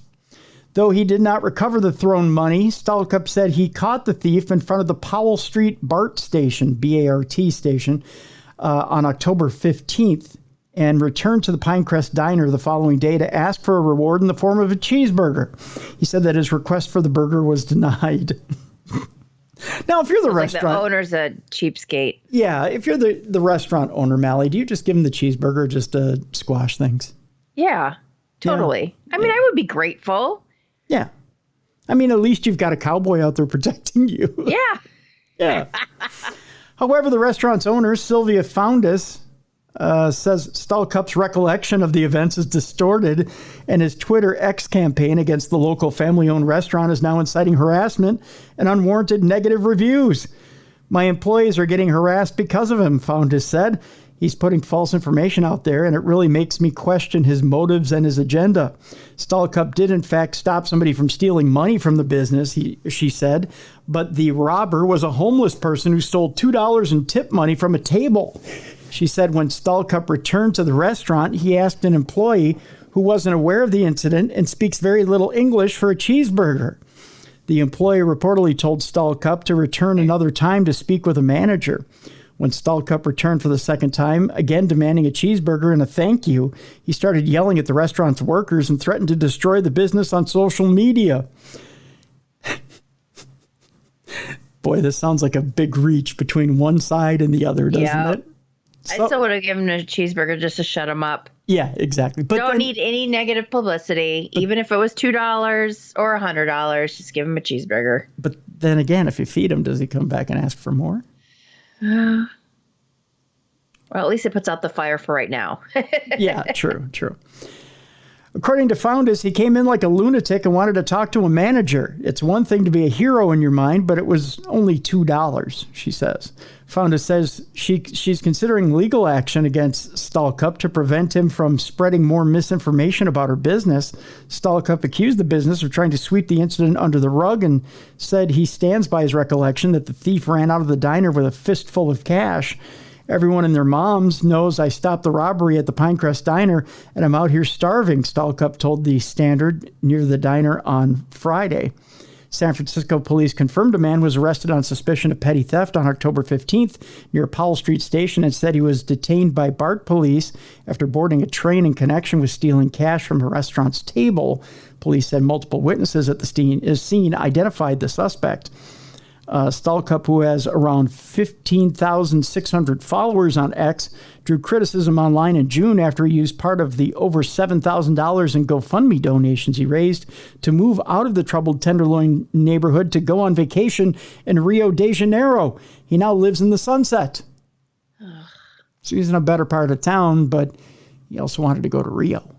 Right. Yeah. His priorities are a little bit off. A little bit. In an interview with The Standard, Stallcup defended the decision to go on vacation, arguing that his mental health had suffered from living in the Tenderloin. Stallcup previously lived in Chinatown before moving to the Tenderloin. So, like the Jeffersons, Mallie, he's moving on up. That's right. So there you go. Let's move on here. We're going back to Florida, where First of all, let me ask you this before I read this headline. Do you have a lot of people in your life who are too chatty? Yes, I'm married to one. Okay, how do you shut down Mr. Fox when he's too chatty? I just let him go. I just zone out. I have a new solution. Or I change the subject somehow. Okay. I have a new solution for you. It might get you arrested, but I have a new solution for you. Oh, great. A Florida woman sprays an elderly woman in the face with water because she would not stop talking. Like a cat? Yes, like a cat. Get off the counter. It will get you arrested, though. Do you know why? Why? It's assault. Really? Mm-hmm. Yes, it is. Yes, it is. We go to Marion County, Florida, where a Florida woman has found herself behind bars after allegedly spraying an elderly woman in the face with water and knocking her out of her wheelchair. That part's really assault. Because she would not stop talking, according to the Marion County Sheriff's Office. Christine Hunter, otherwise known as the elder abuser, was arrested and charged with domestic battery after the incident that unfolded in Marion County on Thursday, according to an arrest affidavit. Deputies responded to a domestic disturbance involving the 61-year-old woman and another woman. The relationship between Hunter and the victim remains unclear, but the incident was domestic in nature, according to deputies. Hunter told deputies she and the other woman were in an argument that stemmed from the night before, where law enforcement was also called. Boy, so it's a repeat offender. The victim was found inside on the floor next to her wheelchair, the report said. She said Hunter pushed her chair and knocked it over. Hunter, however, said the woman fell while trying to hit her. God. The woman also said Hunter sprayed her with water. When asked why, Hunter said it's because she would not stop talking. You are no better than the dogs, Hunter reportedly told the woman. Do you spray your dogs with water when they won't stop barking? No. I just yell, knock it off. Yeah. Hunter was arrested and transported to the Marion County Jail, where she remains held on $2,000 bond. Wow. This one is also Halloween related. Okay. Kids, when you're out there tonight, we got a couple of candy related stories here, and then we've got our not safe for work stories to end dumb crime, stupid criminals today. 2 candy stories to think about tonight. Okay. When you're out there trick-or-treating, be very careful when you open up your bag to read the label. Do you know why, Mallie? Peanut allergies? That's one. Very Okay. good one. Very good one. We were talking about peanut allergies last week on the show. The other one is because your Kit Kat could read Kush Cat. Okay. And it may be inedible. Oh. That's right, folks. In more and more states, marijuana is legal. Yep, it's legal here. Yeah. Wow. And someone may try to slip your kid some marijuana. This first story takes place in Florida, where Florida cops visit a convicted felon's home, and then they checked his stash of candy, Mallie, in parentheses. A man was arrested this week after a sneaky drug stash at his house was discovered. This, according to the Hernando County Sheriff's Office. A Facebook release says deputies responded to a home Tuesday in Spring Hills outside Ocala that had been under investigation since March for possible illegal activity. When the 23-year-old resident, a convicted felon, opened the door, they were greeted with an overwhelming smell of marijuana. Whoops. Yeah. Probably shouldn't have that. The suspect admitted that there was indeed marijuana there, but that he wasn't running a grow house or a property used dedicated to producing cannabis and other narcotics. He also claimed to have a roommate, but detectives found no evidence to suggest a roommate existed. A search of the premises revealed what appeared at first to be popular candy bars, but with different names such as Kush Cat, Milky Weed, and Almond Weed, as well as Skittles, medicated. Skittles had a Z on it. Oh, gotcha. Yeah. Many of the drug items were packaged in a way to represent common everyday candy items, similar to the way they would appear in a retail store, authorities said. In total, are you ready for this, Mallie? 24.3 pounds of marijuana. Ooh. 10 ounces of powdered cocaine, 84 Xanax pills, and 90.3 pounds of hashish were uncovered. Oh my gosh. Merry Christmas early. Yeah. Yep. In addition, Wow. Yeah, that's a lot of drugs. In addition, deputies found 2 firearms. One was loaded, drug paraphernalia, and a large sum of cash.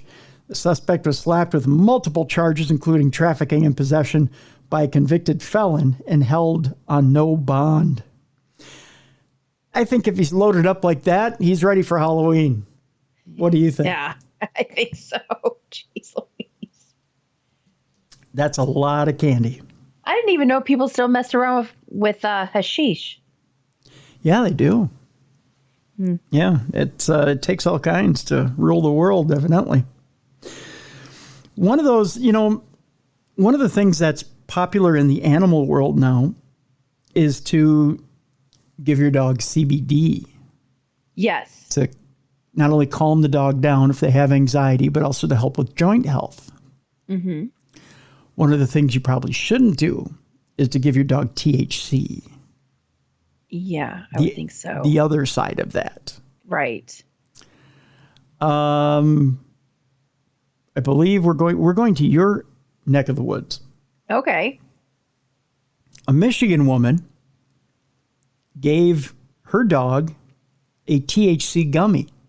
Oh. It didn't end well. Oh. A dog mauled their owner after being fed a THC gummy. The woman was injured during an hour-long Rottweiler attack. Oh. An hour long. Imagine that, Mal. After feeding a THC-laced gummy to her pet Rottweiler, a Michigan woman was attacked by the dog during an hour-long ordeal that left the victim grievously injured and her home drenched in blood. Oh. Yeah, according to an incident report that reads like a horror film treatment. The attack earlier this month inside a Gaylord residence prompted local animal control officials to warn that THC, the psychoactive component in cannabis, is considered toxic to dogs and can cause aggression. Right. Yeah. Recounting the October 5th incident, the victims told officials that she gave the animal a gummy that morning, and the dog subsequently came into the bathroom where she was on the toilet and ripped her off the seat. Yikes. The woman said she fought the Rottweiler for an hour before being able to lock herself in the bedroom, and leave the dog running the house. The 2-year-old male named Blau weighed 82 pounds and was lunging and growling and trying to bite, according to notes from a March 2023 visit to the vet. Responding to a dog attack call, animal control workers found the Rottweiler standing by a picture window in the woman's home. Upon entering the residence, the dog, which was subdued and not barking or growling, was caged by officers using a catch pole. The organization provided the incident report in response to a smoking gun Freedom of Information request. There was a lot of blood on the living room carpet, and an adjacent hallway had an immense amount of blood on the floor and walls, an officer noted. The victim was lying face up on the bed, covered in blood and unable to stand. An extreme amount of blood was on the bed, as well as on the walls and floors. The woman was airlifted to a medical center 60 miles away, where she underwent emergency surgery, was intubated, and placed in the intensive care unit. A relative said the woman almost lost her right arm, adding that there was not much left of the area between her shoulder and her elbow. He turned into a Cujo. Yeah, he did. After a week in the hospital, the woman was released and began recuperating at her father's home. The man told animal control officers that his daughter was going through a bad divorce and the dog was very stressed. I think there was more going on than that. The man added that he was the one who bought the dog some gummies, apparently believing they would mellow out the canine. The cannabis-infused pomegranate gummies were recovered by investigators who attached the evidence photo to the incident report. And I'm looking at them, and they don't look like they're made for dogs. Yeah. Yeah. The victim's relatives sought an extreme solution to the problem with Blau, German for blue. The woman's brother-in-law wanted to come get the dog and kill it. Well, it's not the dog's fault. Exactly. They were idiots thinking they could give the dog human, CBD. THC. They didn't give the dog THC, sorry. Right. THC. They gave the dog gummies. THC. Yeah, right. Her estranged husband initially asked to rescue and rehabilitate Blau, but eventually asked if he could take the dog and shoot it. Oh, my God. 10 days ago, the woman signed a form authorizing the euthanasian of the Rottweiler. On October 16th, the woman and her parents visited the county shelter to see Blau and say goodbye. The following day, the animal was taken to the vet and humanely euthanized. They should not be allowed to have any more animals. Nope, they're not capable. What an idiot. Because of their decisions, Right. a dog was killed. So, all right, the last two stories on Dumb Crime, Stupid Criminals today are not safe for work. And so we're going to give you a couple of seconds here to turn down the volume on your listening device or put in earbuds or headphones. We'll give you 5, 4, 3, 2, and here we go, Mallie. One of the things you don't want in your trick-or-treat bag and or pumpkin tonight, tanks of cattle semen. Ew, God. That's the farthest from my mind what I would think would come in my that would what? bag. That would what in your trick-or-treat bag? I know, I had to finish the sentence there. Yeah, there you go. That's right. Of all the things that could be stolen, Mallie, on today's show, dumb criminals have stolen tanks of cattle semen. God, that's just awful. I know. We go to the UK, where the only place where this theft could happen. Mm-hmm. Police are appealing for information and witnesses after a burglary during which 2 artificial insemination tanks containing cattle semen were stolen from the Ballinus Road area of, I believe it's Clogger. Clogger, you brought her. Inspector McNeil said it was reported to police that the 2 tanks, which contained a large quantity of cattle semen, were stolen after entry was gained to an outbuilding in the area, and it is believed that the burglary occurred sometime between 3 p.m. on Saturday, October 21st, and 1 p.m. on Monday, October 23rd. The stolen tanks and contents were of significant value, and at this time, our inquiries are ongoing as we work to establish the circumstances surrounding this theft. I would encourage anyone who might have this type of equipment or who works in this industry to be vigilant against this type of crime, particularly over the darker winter nights, because we all know how a nice warm mug of cattle semen can go down smooth on a winter night. Please review the security you have around your property and ensure any cameras are placed at entry points where access may be gained. I would also urge anyone who might have any information, including dash cam, CCTV, or other footage, to contact us on 101, quoting reference 1024 as of 10/23/23. Do you think there's a black market for that? I don't know who's after it, Mallie. I don't know, but I mean, they said it was expensive or it was valuable. Yeah, it is. Yeah. Yeah. I mean, you know, if you like your steak really rare, just saying. Oh. I have such a bad gag reaction. I'm sitting here. You know what they say? We'll sell you the tank, but we want to take a little off the top first. Yeah. Just saying. Yeah. So there you go. On that note, Cattle semen taken from the UK. And our last story today on Dumb Crime, Stupid Criminals in the Not Safe for Work edition. A man... Oh, first of all, before I go any further, Mallie, yes. There are some people who maybe are seeking out some kinks for themselves. You know, they like it a little. They like a little variety in the bedroom. We'll put it that way. Okay. This man was looking for a lot of variety in the bedroom. A lot of variety in the bedroom. Maybe some illegal variety in the bedroom. This man sought sex for himself and a horse. Oh. Yeah.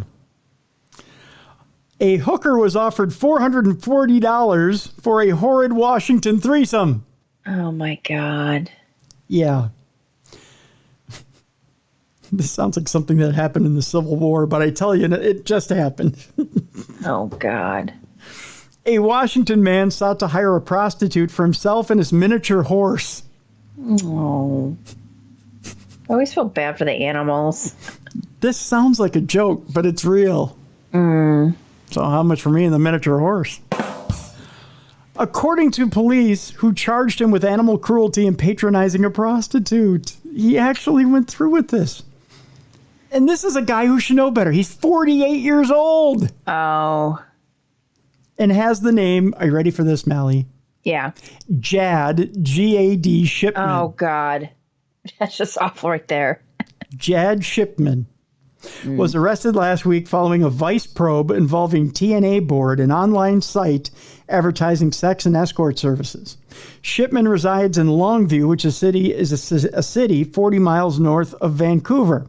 As alleged in a probable cause affidavit, Shipman, using the screen name The Malamute,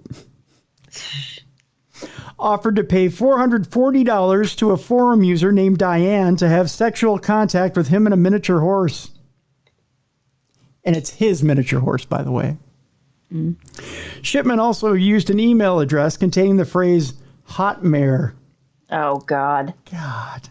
That's according to a police report. Diane provided cops with copies of explicit messages sent to her by Shipman, who allegedly wrote that he wanted to watch a gal eat out the miniature horse that I have while sitting on my male member. I hope they took away the animal. I think, like he's not allowed to have them anymore. I think they did. While trying to entice a potential paid companion, Shipman acknowledged the difficulty in arranging such a threesome. Last two gals I asked said it was noticeably outside their comfort zone. Yeah, good. No shit, Sherlock. He wrote, as first reported by Matt Esnaira in the Daily News.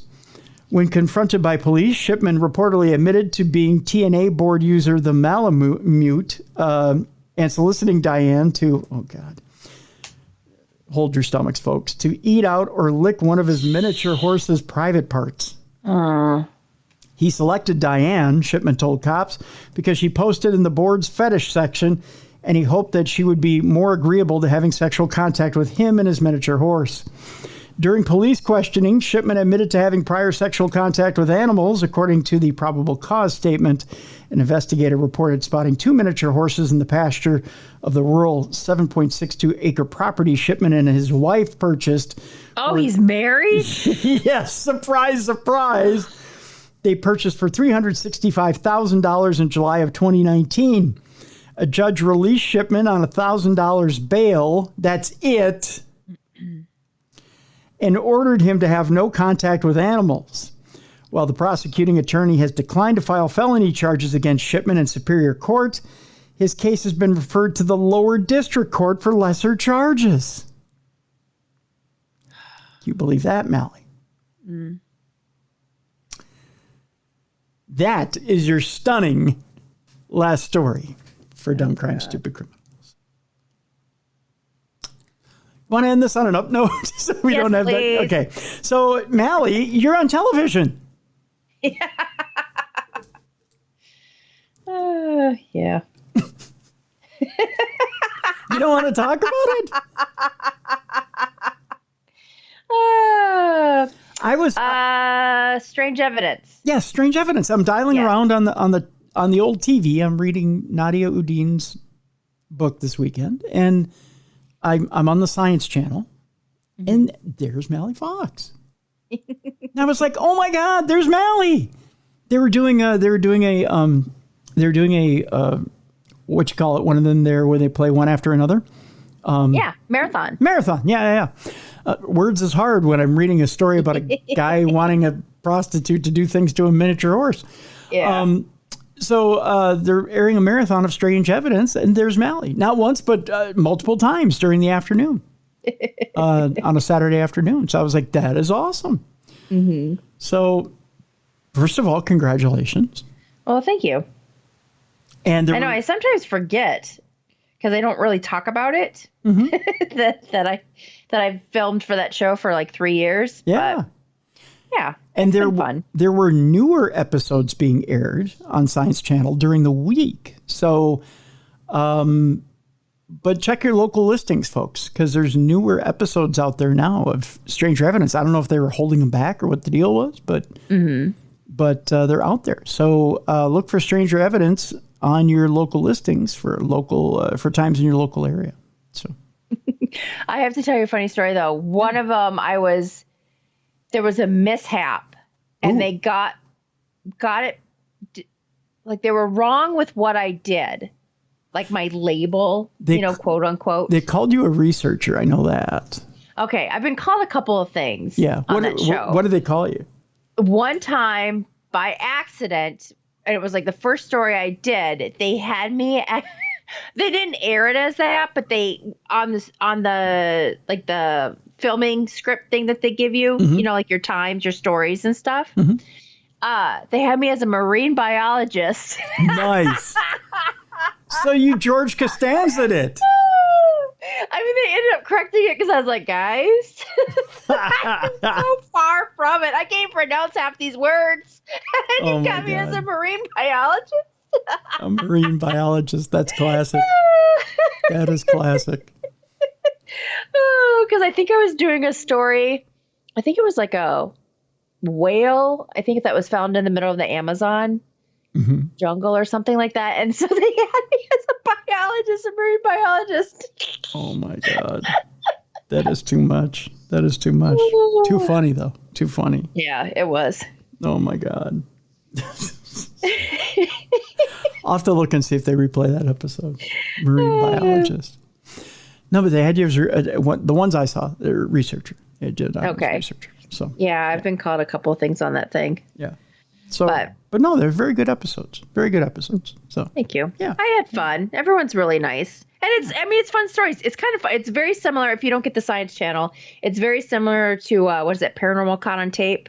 Yeah. Or Caught on Camera. Caught on Camera. Paranormal Caught on Camera. Right. Yeah, it's like that. Yeah. You have these stories, and then you've got people that try and come up with solutions or ideas on why these things happen. I know this much. Their budget for experts has got to be through the roof. There were 13 different people on each episode. Yeah, you do it. Yeah.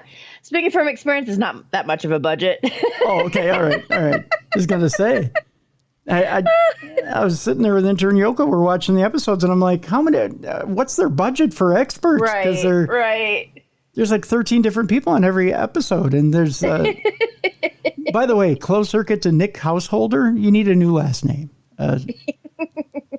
because it sounds like a fake GI Joe name. Just something different. It's just from me to you, buddy. That's it. That's all. It's memorable. I remembered his name. Yeah. But it's just a fake name. Very fake name. I mean, that may be his real name, but it sounds fake. So that's all. You should write to him. He needs to change his name. You need to change his name. It sounds fake. That's right. You need a real name like Frankenschnitzel. Yeah, just like your title. That's right. I expect you to be holding a house if your name is Householder. Yeah. So, no. But so check out Mallie on Strange Evidence, because they're airing them right now on the Science Channel. If you don't have the Science Channel in your area, well, by gosh, scream at your cable company till they put it on. Yeah. Or you can find it on, I know I've seen it on Discovery Plus and also Max. That's right. So Discovery Plus or Max. Yep. So you can stream it there. Yeah. So do that. Go check it out. Yeah. Yeah. What else is going on? Paranormal Girl, right? ParanormalGirl.com? Yep. ParanormalGirl.com. I just made a cocktail this weekend, which I have to post. It was actually kind of tasty. Really? It was apple cider, lemonade, and whiskey, and then a little cinnamon. It was different because I was like, I don't know about that. But actually, it was refreshing. Really? That does sound refreshing. Yeah. Yeah, so I'll post that. But yeah, just been busy trying to take in the whole October, atmosphere. So. Right on. Yeah. Did an investigation, all that good stuff. It was fun. Good deal. Are you going to blog about the investigation? Probably not. I know it doesn't help you, but people could have just seen the look I gave. All right, fine then. Keep it private. See if we care. Fine then. No, I mean it was a great investigation, but it was a quiet investigation. Like not a lot of stuff happened. You know what I mean? Sure. It doesn't always happen, so it's not always on cue. But I mean, it was good. I'm grateful for the access to the place and stuff, but it was kind of a quiet night. Okay. All right. So. Well, coming up tomorrow, we've got Supernatural News, again with Mallie. And then coming up on Thursday, Nadia Udine will be in. She's got a brand new fictional book out there dealing with, are you ready for this, Mallie? Mm-hmm. The complications of AI. And in her story, it takes place in the future. There's a company run much like with an inventor, like a Steve Jobs or an Elon Musk, an inventor. I'd say more Steve Jobs than Elon Musk, but like a Steve Jobs type character who's figured out how to make our lives, quote unquote, easier. In the future, we're using robots like servants. Okay. Uh-huh. And they wash our dishes and they help us and they turn down our lights and we even have automated cars that we drive in. And a lot of our manual labor jobs have been taken over by robots, and we do our menial jobs. Uh-huh. And we're doing more of the thinking tasks and we're doing more of the white collar jobs but there's more of a divide in society. And so there are a lot of people unemployed that haven't made the transition to white collar jobs, that had blue collar jobs. So there's a definite divide in our society. And there's two characters, Aisha and Sam, who have just lost their mother. And they had lost their father a few years before to dementia. And they come from a mixed background. And their mother, when she dies, Sam, I know I'm getting a little involved in it. Sam, the brother, is estranged from the mother. The daughter has been dutiful to the mother and decides that she's going to try it. She works for the company that this Steve Jobs guy works for, or rather is the founder of. And she works as a PR person. And they've created a brand new experiment to try to keep the brain alive so that you can communicate with that person after they've died. Okay. Okay. So it's an interesting experiment in communicating with a person after they've died via their brain who's been kept alive. Now, here's the trick. The brain only remembers up until the time where it's expired. Okay. So you can talk about past memories, but it's still conscious. It's still there. So the consciousness is there. Uh-huh. But it only remembers up until the point where it expired. It's an interesting theory, and we'll have Nadia Udin on Thursday to talk about AI, its pros and cons, how she came up with the concept of this book, and whether it's healthy for us to go down this road. It's an interesting discussion, and we'll talk about the book in length. And I don't know, it's going to be a fascinating discussion on Thursday. So it's my own personal nightmare. I figured I should have it during Halloween for everybody. Just right. To, peel back those onion layers for you. So, yeah, going to be interesting. That's Thursday on the show. So good week this week. So there you go. So that'll do it for True Crime Tuesday. From Mallie Fox, I'm Tim Dennis. Thank you so much for listening. We'll see you tomorrow for Supernatural News right here on Darkness Radio. Thank you for listening to True Crime Tuesday.